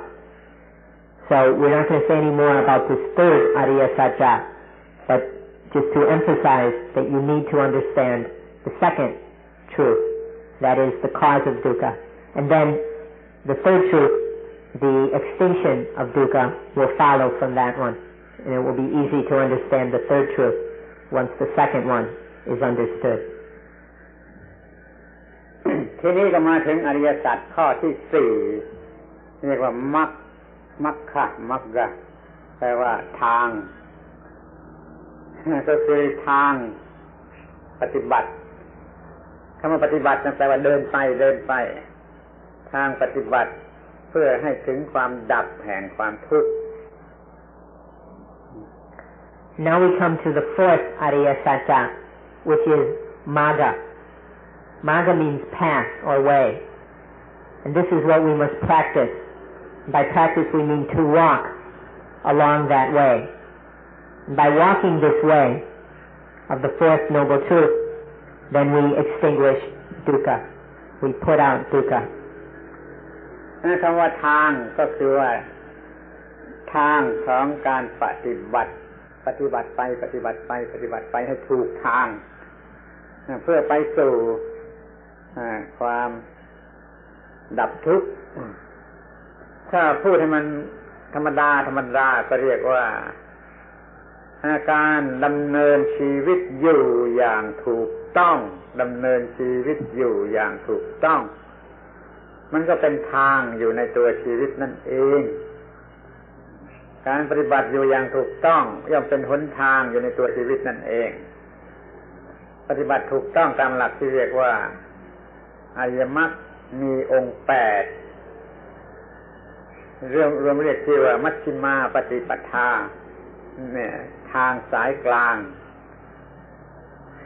ประกอบด้วยองค์8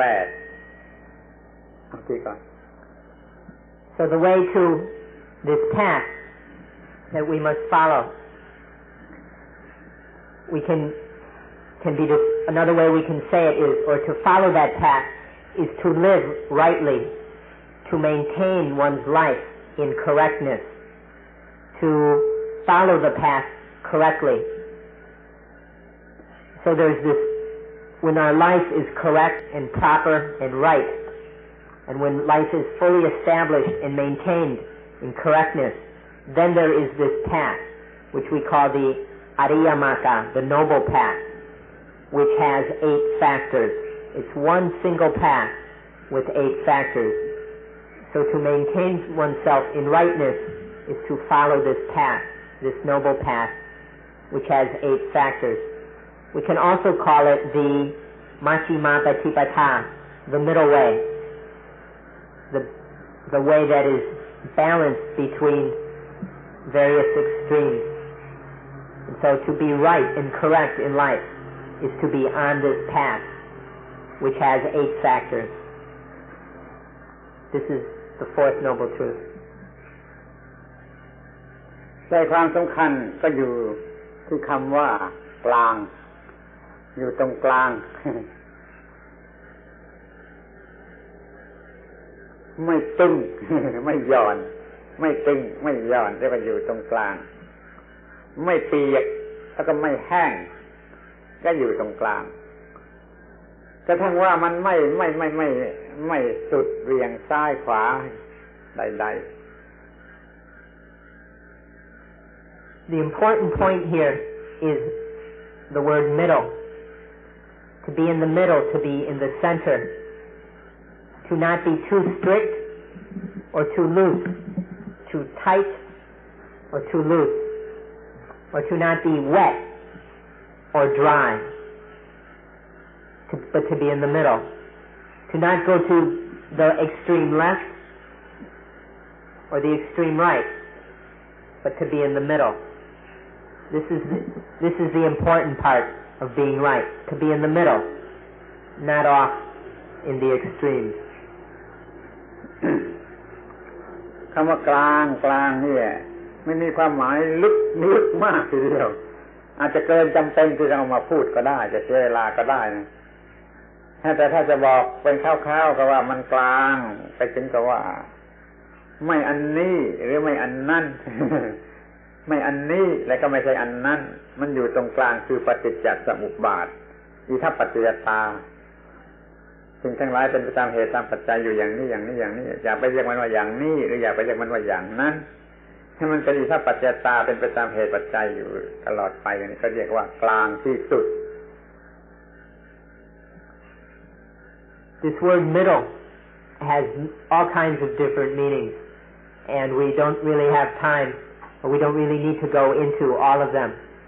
But we can summarize all these different meanings by saying the middle, or being in the middle, means not this and not that. Neither this nor that, but in the middle. Another way of saying this is that there is only itapajayata, the law that all things arise and happen through causes and conditions. They are not this and they are not that. They're just the arising through causes and conditions. Neither this nor that. Only things happening through causes and conditions. Only this processing of cause and conditions. But neither this nor that. But in the middle. เราจะดำเนินชีวิตอยู่ในภาวะที่ถูกต้อง8ประการได้รวมกันเข้าเป็นชีวิตที่ดำเนินไปในความถูกต้อง8ประการนั่นแหละเรียกว่าอริยมรรคหรือมัชฌิมาปฏิปทา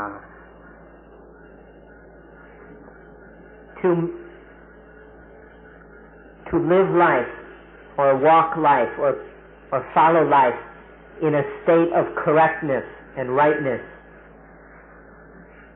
means to be in the middle. It means to be on this noble path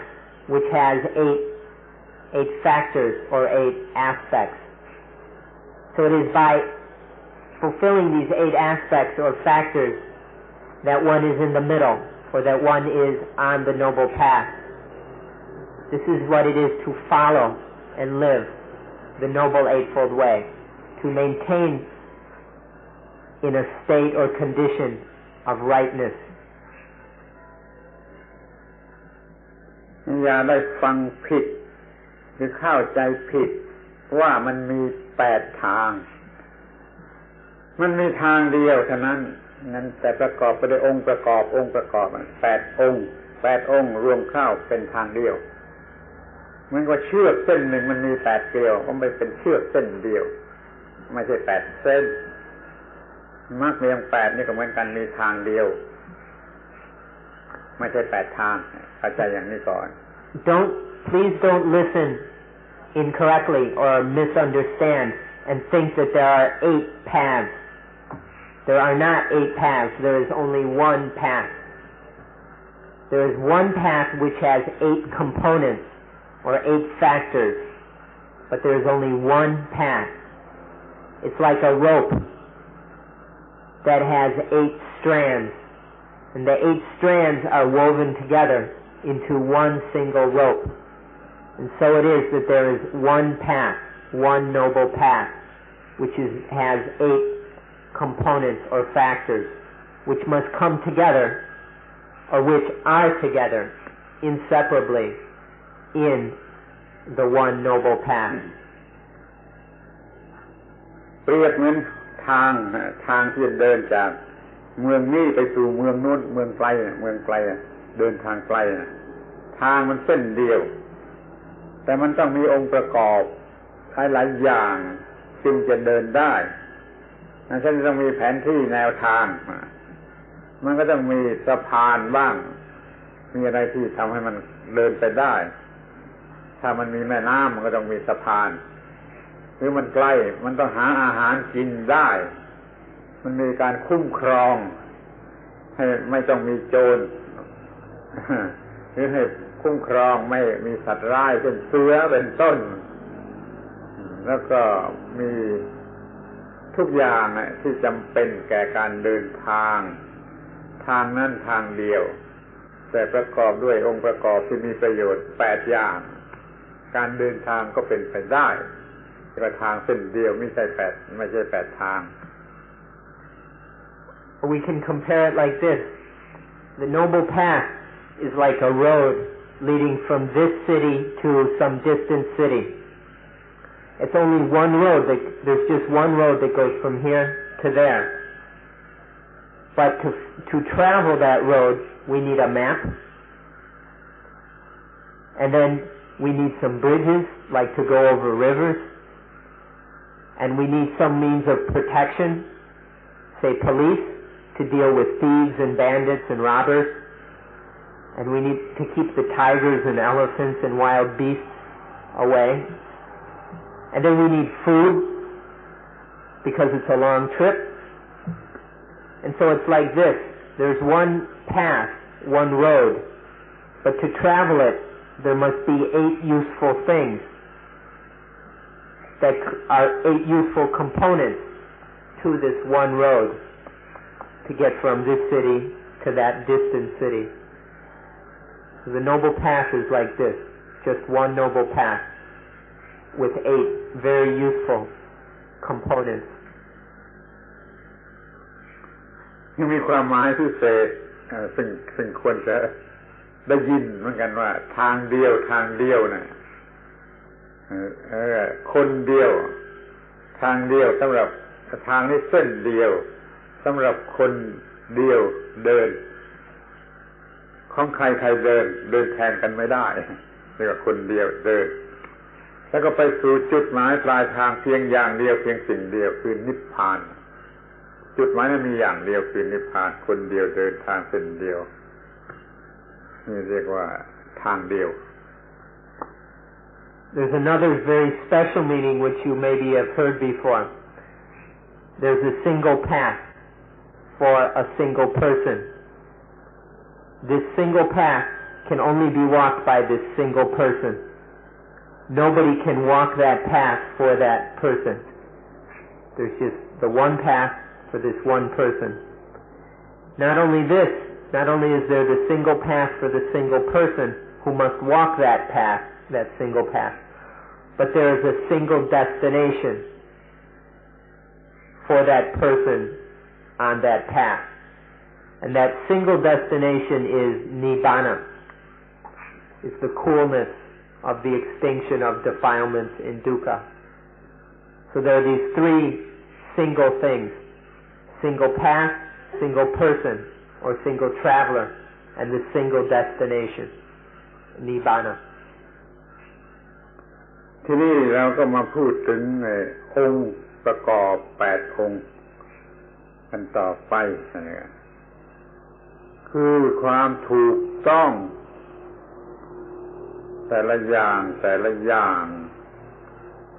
ความถูกต้องอย่างแรกก็คือความคิดเห็นความเห็นรวมทั้งความเข้าใจความรู้ความเชื่อมั่นความมีอุดมคติ ถูกต้องอุดมคติก็ถูกต้องนี่รวมกันแล้วก็เรียกว่าความเห็นถูกต้องคือสัมมาทิฏฐิเรียกง่ายๆก็ว่าความเข้าใจหรือความรู้หรือความเห็นเนี่ยถูกต้องเป็นข้อแรกคือสัมมาทิฏฐิ So now let's look at these 8 components of the single path. These are 8 rightnesses, 8 correctnesses which come together in the path. The first of these, the first rightness, we can call right opinion, right view, right knowledge, right understanding, right viewpoint, whatever, any of these words, but it's the right knowledge, the right understanding, the right view. This is called samatiti. It's the first component of the path.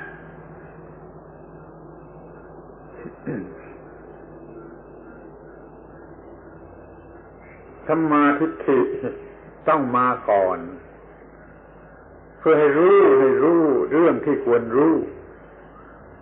ไอ้ความรู้มีมากมายหลายร้อยหลายอย่างหลายพันเรื่องแต่ว่าเรื่องที่ควรจะรู้ก็คือเรื่องดับทุกข์ได้ดังนั้นสัมมาทิฏฐิมันก็มีความรู้หรือความเข้าใจถูกต้องว่าความทุกข์เป็นอย่างไรเหตุให้เกิดทุกข์เป็นอย่างไร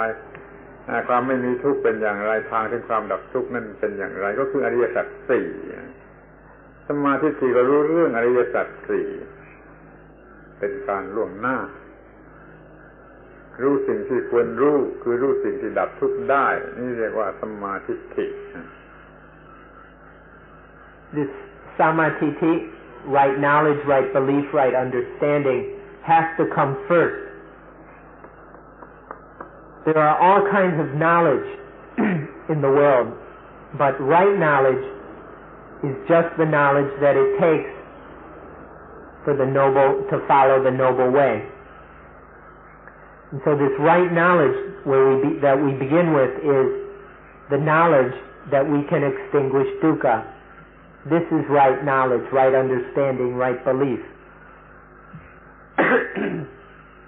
So samatiti, or right understanding, is the understanding of dukkha, understanding the cause of dukkha, understanding the extinction of dukkha happens by extinguishing the cause of dukkha, and understanding the path, the way that leads to the cause of dukkha. This is the beginning of the path, is this right understanding. If you don't have this understanding, there's no way you'll even find or think of following the path. So it begins with this right knowledge or right understanding. ทีนี้ก็ความถูกต้องที่สองก็คือความต้องการ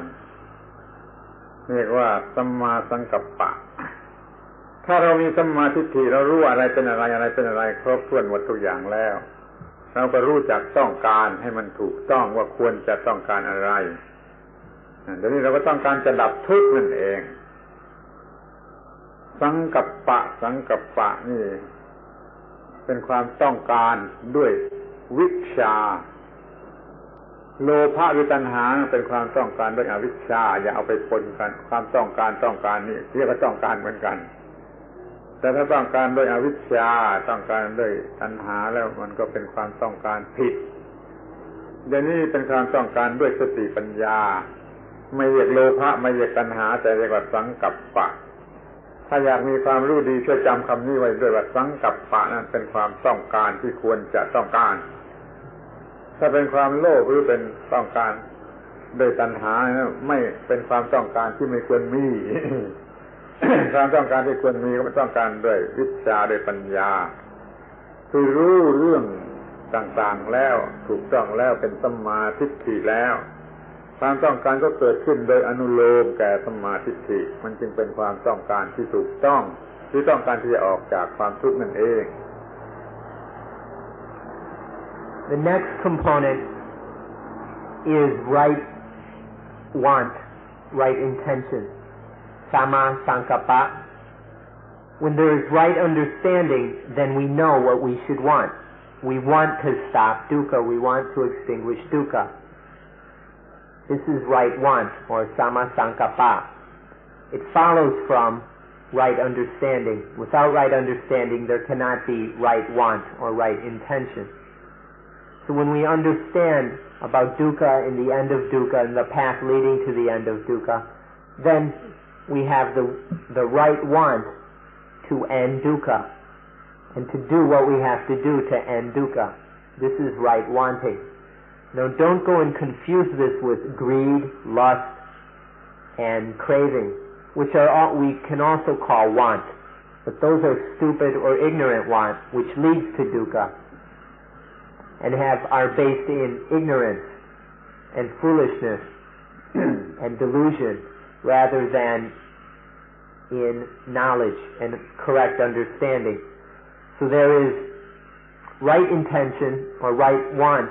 that is supported by right view and right understanding. We can see another way of putting it is sankappa, which by the way is a good word to remember, and understand that sankappa is different than lopa, which is greed, and tanha, craving. Samma sankappa is the kind of want that you should want, whereas lopa, greed, and craving is the kind of want that you don't want, that you shouldn't want. So there's wanting that we want, which leads to the end of dukkha, and there is the unwantable want, which leads to dukkha. So see the difference between right want, sankappa, and ignorant want, or craving. ขั้นเรามีความต้องการที่ถูกต้องแล้วก็รู้อะไรเป็นอะไรแล้วเราก็ต้องการอย่างถูกต้องเราก็เริ่มปฏิบัติเพื่อได้สิ่งที่เราต้องการจึงมาถึงความถูกต้องอันที่สามสัมมาวาจาการพูดจาที่ถูกต้องในที่นี้คือมีประโยชน์ไม่เป็นอันตรายแก่ใครเป็นความจริงหรือว่าถ้าดีแต่ว่านั้นก็ไพเราะน่าฟังวาจาที่จริงที่ไพเราะน่าฟังและมีประโยชน์นี่เรียกว่าวาจาที่ถูกต้ององค์ที่สามของความถูกต้อง When there is right want, then we go about doing what we need to do to get the thing we want, to achieve what is wanted. And so the third component is right speech. It is part of what we must do in line with the right want. Right speech is speech that does no harm to anyone. It is truthful and honest. It is useful. It's not useless or frivolous. And it is pleasant to hear. So right speech is truthful, useful, and pleasant. This is the third component, right speech. ทีนี้ก็มาถึงความถูกต้องที่สี่ที่เรียกที่สองของหมวดศีลที่สี่คือว่ามีการกระทำconductถูกต้องเช่นไม่ฆ่าไม่ขโมยไม่ประพฤติผิดประเวณีเป็นต้นนี่เป็นตัวอย่างในการประพฤติกระทำถูกต้องไม่ทำอันตรายแก่ใครกับมีประโยชน์ทำแต่ที่มีประโยชน์แก่ทุกคนนี่ก็การกระทำถูกต้อง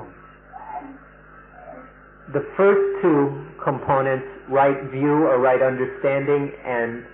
then right want, we can group together as the wisdom aspect or wisdom department of the path. Now we're talking about the morality or right or behavior aspect of the path. So there's right speech, and then the fourth component or factor is right conduct. Right conduct means non-killing, non-stealing, not indulging in improper sexual conduct. These are just some examples of what right conduct is. So right conduct is conduct that doesn't cause problems for oneself or others. So this is the fourth component of the path. ทีนี้ก็มาถึงอันที่ห้าความถูกต้องอันที่ห้าเรียกว่าสัมมาอาชีวะคำว่าอาชีวะแปลว่าดำรงชีวิตอย่างถูกต้องในการมีชีวิตในการมีอาหารมีเครื่องนุ่งห่มมีที่อยู่อาศัยมียารักษาโรคมีอะไรต่างๆเนี่ยมีการดำรงชีวิตอยู่อย่างถูกต้อง The fifth rightness or component is right livelihood or sama ajiwa. Ajiwa is to maintain one's life. And this sama ajiwa is to do so in a right way. This means obtaining food, clothing, shelter, and medicine, the things necessary for life, in a right way, a way that does not cause problems or do harm to oneself or others. This is the fifth component, right livelihood. สามอันที่กล่าวทีหลังเนี่ยเป็นพวกศีลทีนี้ก็มาถึงอันที่หกซึ่งจะเป็นพวกฝ่ายจิตหรือเป็นสมาธิอันที่หกก็คือสัมมาวายามะมีความภาคเพียรพยายามอยู่อย่างถูกต้องเพื่อให้มันเป็นไปเพื่อดับทุกข์ถ้าจะแจกก็เป็นว่าไม่เกิดทำผิดให้ละสิ่งที่ผิดแล้วก็ทำให้ถูกแล้วก็รักษาไอ้ความถูกเอาไว้อย่างนี้เรียกว่าพยายามอย่างถูกต้องรวมแล้วมันเป็นไปเพื่อดับทุกข์เราต้องมีความพยายามอยู่อย่างถูกต้องนี่เป็นองค์ที่หก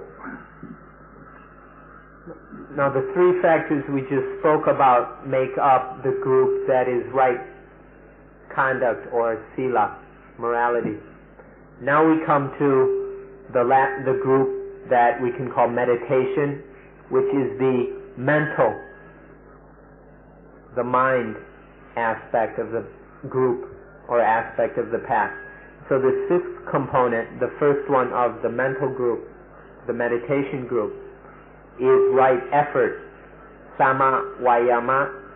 Right effort, it's trying in the right way. It's putting forth effort in order to extinguish dukkha. This is right effort. So this means not causing wrong things to arise or abandoning wrong things that already exist or that have already arisen, and then causing right things, good, useful things to arise, or the good and skillful things that have already arisen, it's strengthening those, developing those, maintaining those. So these are the four right efforts, these four ways of trying to extinguish dukkha, which make up the sixth component. ทีนี้ก็มาถึงความถูกต้องอันที่เจ็ดสัมมาสติความรู้สึกตัวรู้สึกระลึกได้รู้สึกตัวอยู่อย่างถูกต้องรู้สึกตัวอยู่อย่างถูกต้องรู้สึกอย่างที่มีประโยชน์แก่การจะดับทุกข์รู้เรื่องรู้อย่างถูกต้องทุกอย่างที่ควรรู้แล้วก็ควบคุมไอ้ความถูกต้องนั้นไว้ให้ได้ด้วยสติก็เรียกว่าสติมันถูกต้องควบคุมความถูกต้องไว้ได้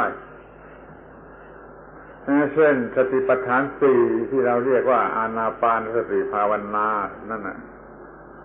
เป็นใจความสำคัญของเรื่องมีสติอย่างถูกต้องลึกซึ้งที่สุดโดยทั่วไปก็ต้องมีสติอย่างถูกต้อง โดยลึกซึ้งต้องมีสติอย่างถูกต้องมีสติอย่างถูกต้องอยู่แต่ในทางที่จะดับทุกข์ได้นี่เรียกว่าสัมมาสติ And now we come to the seventh rightness, which is correct mindfulness, samasati. Samasati is self-awareness, recollection, the ability of the mind to reflect upon itself. This is sati, samasati. นั่นสุดท้ายเดี๋ยวยังไม่เสร็จ Samasati is generally talked about as the four foundations of mindfulness, which are the body, the feelings, the mind, and truth. These are four things which the mind should be aware of, it should recollect, it should reflect upon. So when there is samasati, mindfulness keeps rightness, it governs rightness, it keeps the rightness here, and it keeps the mind mindful of or gathered on or centered on rightness. So this is samasati. When we talk about these four foundations of mindfulness, the body, the feelings, the mind, and truth, the most profound and complete way of practicing this samasati is anapanasati, mindfulness of breathing, which you are learning here. Because through mindfulness of breathing, right mindfulness is developed in a complete and full way. And not only that, it is mindfulness that has the sole aim of extinguishing dukkha. So therefore it is correct, it is proper, and it is complete, because the process of anapanasati fulfills these four foundations of mindfulness on the body or in the body, mindfulness in the feelings, mindfulness in the mind, and mindfulness in truth, or recollection of these, reflection upon them, awareness of them. These are the four right mindfulnesses, and anapanasati is the most complete, the most efficient, and correct way to fulfill this seventh rightness or seventh component of the path. And so there must be right mindfulness, both in general and in the deepest and most profound levels of life. So this is samasati, right mindfulness. ทีนี้ก็มาถึงอันสุดท้ายสัมมาสมาธิแปลว่าตั้งจิตไว้อย่างถูกต้องมั่นคงตั้งจิตไว้อย่างมั่นคงและถูกต้องนี่ก็ต้องมีการฝึกฝนพอสมควรกว่าจะมีสมาธิคือการตั้งจิตไว้อย่างถูกต้องอย่างมั่นคงมีลักษณะคือว่ามันบริสุทธิ์แล้วก็มันตั้งมั่นแล้วก็มันว่องไวที่จะรู้จะนึกจะรู้สึกองค์ประกอบสำคัญก็คือว่ามันบริสุทธิ์อย่างหนึ่งมันตั้งมั่นมั่นคงแน่วแน่รวมกำลังกันตั้งมั่นแน่วแน่แล้วก็มันว่องไวในการที่จะทำหน้าที่ของจิตเราตั้งจิตไว้ในลักษณะอย่างนี้เรียกว่าตั้งจิตไว้มั่นคงมุ่งหมายพระนิพพานเป็นอารมณ์มุ่งหมายนิพพานเป็นอารมณ์อยู่ตลอดเวลาแล้วก็ทำความมั่นคงทุกอย่างเป็นลำดับไปเป็นสมาธิเป็นขั้นเป็นลำดับไปกว่าจะถึงที่สุดนี่เรียกว่าสัมมาสมาธิ Now we come to the eighth component,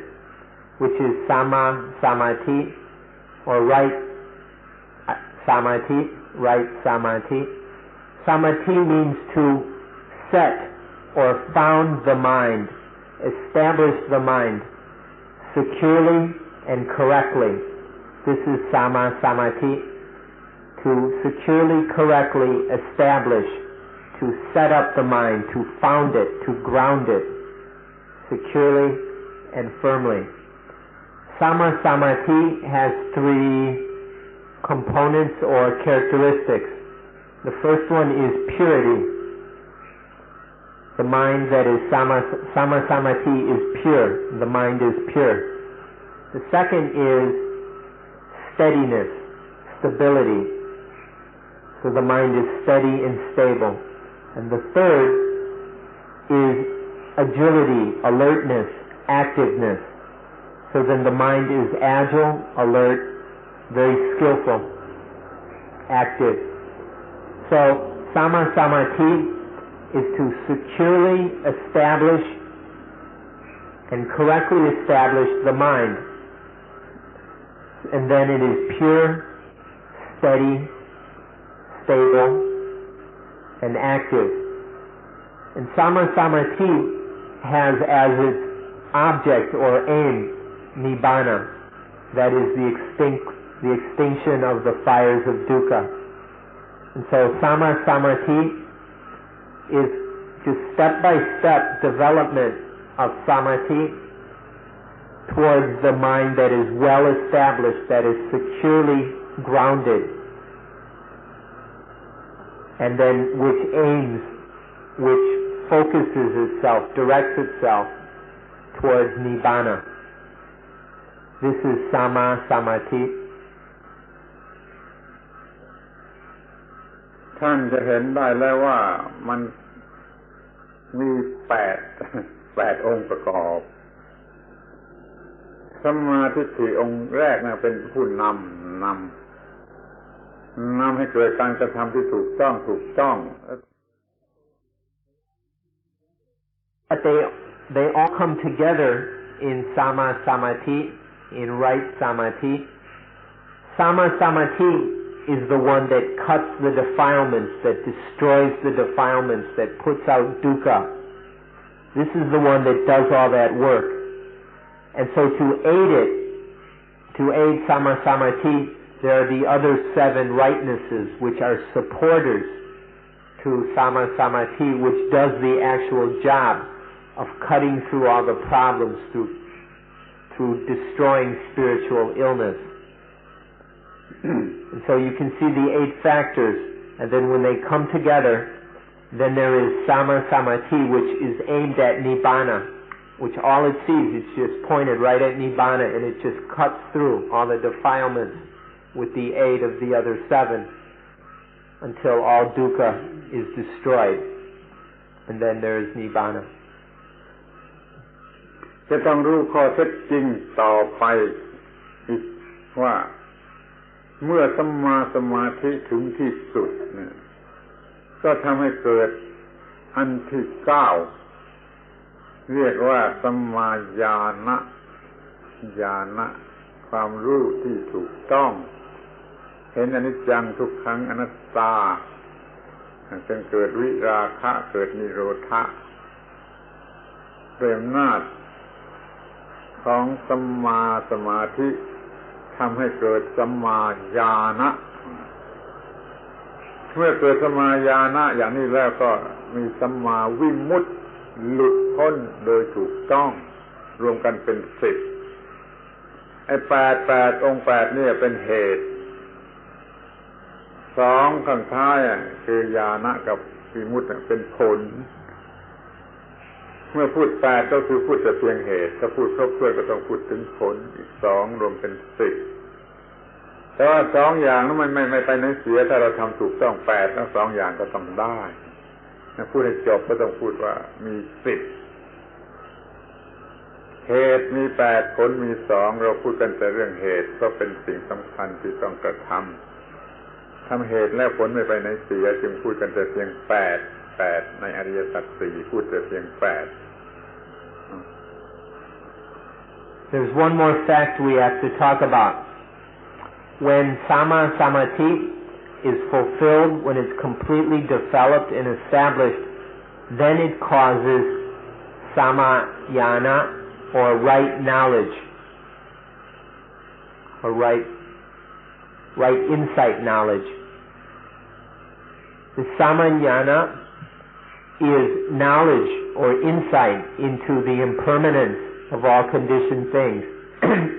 into the dukkha of all conditioned things, and into the non-selfness, the selflessness of all things whatsoever. When there is this insight knowledge into impermanence, dukkha, and anatta, or non-self, then there arises the loosening of attachment to things. And as attachment loosens, as there's the releasing of things attached to, then there is the end of attachment. And with the end of attachment, there is the giving back to nature of all the things we have attached to. This knowledge of impermanence, dukkha, and non-self, and then the knowledge of this easing of attachment, the loosening of attachment, and then the end of attachment, this is called right insight knowledge. When there is right insight knowledge, then there is right deliverance. The mind has gone beyond attachment. The mind is liberated. There is right liberation. So the 8 factors of the path are the necessary causes. They're the things that we must practice and do. Or the path, the one path with these 8 factors that we must practice, that we should do. And when it is done, there arise these 2 fruits of the practice: right insight knowledge and right deliverance, or right liberation, right salvation. So we don't always have to talk about these last 2, because if we fulfill the first 8, we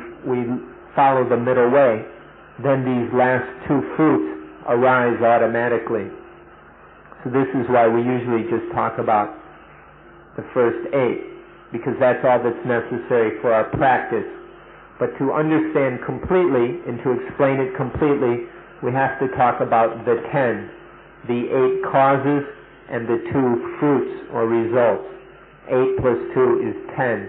and this is the 10 rightnesses, the 10 correctnesses. If we understand these 10 correctnesses, then we understand the entire process, the entire path and fruit that leads to the liberation of the mind. That is the liberation of the mind. เราได้เดินทางมาโดยองค์ 8 ถูกต้อง 8 แล้วก็มาถึงผลที่ได้ 2 คือญาณะกับวิมุตตินี่คือทั้งหมดของพระพุทธศาสนา ทำไมเราจึงพูดกันแต่เพียง 8 องค์ 8 ก็เพราะว่ามันเป็นเรื่องที่ต้องทำถ้าทำครบองค์ 8 แล้วอีก 2 ไม่ไปไหนเสียต้องได้เลยในอริยสัจ 4 จึงพูดแต่เพียง 8 นั้นขอให้สนใจเรื่อง 8 องค์ 8 เนี่ยให้ดีที่สุดปฏิบัติให้เต็มที่ให้เต็มความสามารถให้เป็นการเดินทางที่ถูกต้องอยู่เสมอ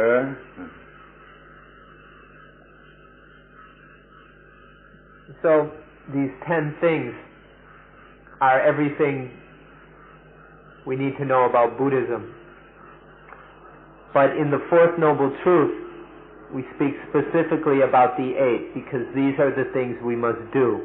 This is what must be done. And it's not necessary to talk about these 2, because if the 8 are accomplished and fulfilled, these 2 don't go anywhere. They're not lost. They automatically arise with the fulfillment of the 8 factors of the middle way. So this is what we need. This is all there is to know in Buddhism. And particularly, we need to be interested in, we need to understand, develop, practice,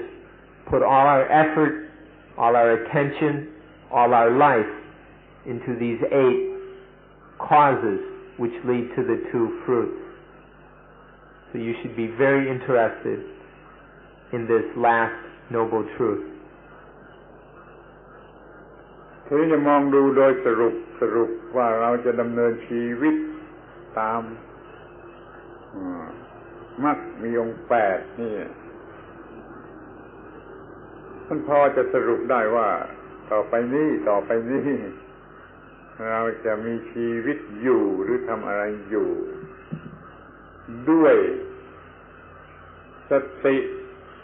ด้วยสัมปชัญญะด้วยความไม่ประมาทอย่ามีชีวิตหรือทำอะไรอยู่ด้วยความหวังซึ่งเป็นตัณหาแต่ทำด้วยความต้องการเพียงเป็นสังกัปปะนี่เรียกว่าไม่อยู่ด้วยความประมาทแต่อยู่ด้วยสติสัมปชัญญะก็เป็นการเดินทางที่ถูกต้องอยู่ทุกวันทุกคืนตลอดเดือนตลอดปี To summarize the Noble Eightfold Path is to say that we travel life, we walk our lives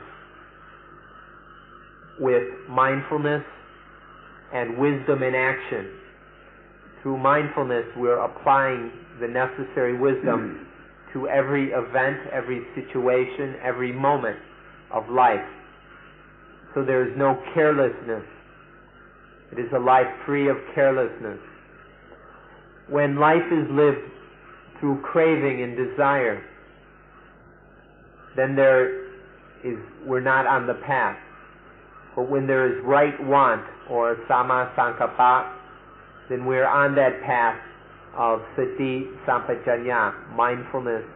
and wisdom in action. That is not at all careless in any way. This is to live life correctly. This is to be on the middle way. และท่านก็จะอยู่ตรงกลาง มีความถูกต้องอยู่ตรงกลางไม่ positive ไม่ negative ไม่รู้พูดภาษาไทยว่าอะไรไม่ positive ไม่ negative แต่อยู่ตรงกลางท่านไม่ต้องรัก positive ไม่ต้องเกลียด negative แต่อยู่ตรงกลางไม่มองเห็นอะไรเป็น pessimist หรือเป็น optimist แต่อยู่ตรงกลางไม่ optimist ไม่ pessimist แต่อยู่ตรงกลางนี่คือคนที่ได้รับจากการเดินทางอริยมรรคกลาง If you're centered and on the middle way, then you will not see things as positive or as negative. By the way, they don't have these words in Thai. But you're in the middle. You're centered and balanced. There's no positive, there's no negative. Or there's no optimism, no pessimism. We don't see things optimistically or pessimistically, but you're in the middle. You're balanced on the way. So this is what the middle way means. To be in the middle, not be off in positive or negative optimism or pessimism, these kind of things, but in the middle, centered. This is the middle way. และในที่สุดท่านจะหัวเราะเยาะ สิ่งที่เป็นคู่หรือความหมายของสิ่งที่เป็นคู่นะเรียกว่าดีชั่วสุขทุกข์แพ้ชนะได้เปรียบเสียเปรียบกำไรขาดทุนแพ้เอาประสิทธิ์ทุกคู่ท่านจะหัวเราะเยาะ When you're centered in the middle way, then you'll be able to laugh away all the pairs of opposites, all the dualities, such as good and bad, or good and evil, such as winning and losing, gaining and missing, having the advantage or being on the disadvantage, debit or credit and debit. All of these opposites, all of these dualities,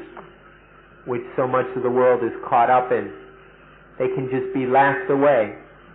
when one is on the path, when one is there in the middle, because these things no longer have any meaning when one is in the middle, when one is balanced and centered in correctness. ในที่สุด ท่านจะเห็นสิ่งที่ลึกซึ้งสำคัญที่สุดสิ่งหนึ่งคือเช่นนั่นเองตัทตาอินบาลีเช่นนั่นเองเช่นนั่นเองไม่มีอะไรที่เป็นที่น่าประหลาดน่าอัศจรรย์ไม่มีอะไรที่น่าประหลาดน่าอัศจรรย์อีกต่อไปชีวิตนี้ก็มีอิสระถึงที่สุดไม่มีอะไรน่าประหลาดน่าอัศจรรย์ไม่ว่าการไปโลกประจันทร์เป็นของเด็กเล่นไม่น่าอัศจรรย์อะไรไม่มีอะไรน่าอัศจรรย์มีอยู่อย่างเดียวคือดับทุกข์ได้ดับทุกข์ได้ไม่มีอะไรน่าอัศจรรย์นี่ผลที่ได้อิสระอย่างนี้ไม่มีอะไรน่าอัศจรรย์ไม่มีอะไรมาจับใจให้หลงไหลให้รักโกรธเกลียดกลัวนะไม่มีนี่ผลที่จะได้รับ Then there's one more very special thing, or not really special at all. There's one more thing you'll meet up with when you're on the middle way. This is tathata, suchness, thusness. It's the just isness of things, the way they are, the exact thusness of things. And when one is centered in the middle way and realizes tathata, things are seen just as they are. There's nothing marvelous about anything. Nothing is special. Nothing can grab the mind and influence. Nothing can pull the mind out of its peace and cool and calmness. Nothing disturbs the mind. Rockets to the moon, all the fancy things that science and technology are developing, none of these are marvelous. Everything is just seen as they are. They're just what they are. They are, but there's nothing special about them. They're just what they are, that's all. It's very simple. And so when one has this fruit of being on the middle way, nothing can pull the mind out of itself. Nothing can disturb it. And this is the fruit. Tathata is a fruit of the middle way. ในที่สุด ท่านจะรู้จักพระพุทธเจ้าแท้จริงพระธรรมแท้จริงพระสงฆ์แท้จริงว่าพระพุทธเจ้าคือผู้ที่ทำได้อย่างนี้ดับทุกข์ได้อย่างนี้พระธรรมก็คือสิ่งที่จะช่วยเราทำได้อย่างนี้พระสงฆ์ก็คือผู้ที่ทำได้อย่างนี้ตามกันมาก็เลยรู้จักพระพุทธพระธรรมพระสงฆ์ที่แท้จริงแล้วก็รู้จักความทุกข์ที่แท้จริงรู้จักความดับทุกข์ที่แท้จริงคือรู้จักพระนิพพานเรื่องก็จบ So when there's tathata, nothing is marvelous, nothing is special. We only see the end of dukkha. So the last thing that happens in the end is that we know, or you will know, the real Buddha. You'll know the real Dhamma and the true Sangha. By the real Buddha, you know the one who extinguished dukkha, who traveled the middle way and extinguished dukkha. You know the real Dhamma, the true Dhamma that helps us to extinguish dukkha. And you know the genuine, real Sangha, all those who have followed this way after the Buddha and extinguished dukkha. So by being on the middle way, by following the middle way, one really sees dukkha and one really sees the end of dukkha. One sees the true Buddha, the true Dhamma, and the true Sangha. That's the end of the story. Think this is finis. ขอแสดงความหวังว่าท่านคงจะเข้าใจและท่านคงจะปฏิบัติก้าวหน้าไปตามลำดับได้รับผลดีแก่ชีวิตอย่างหาที่เปรียบไม่ได้ขอยุติการบรรยาย So finally, I would like to express the hope that all of you understand what I've been saying, and that you will step by step, bit by bit, put this into practice in order to make use of your life in a way that cannot be compared with any other way of living, with any other thing that you could do. So I hope you understand what's been said and can put it into practice in order to live a life which is beyond compare with any other lifestyle. And at this point, I request that the talk end. Thank you very much for coming. Thank you.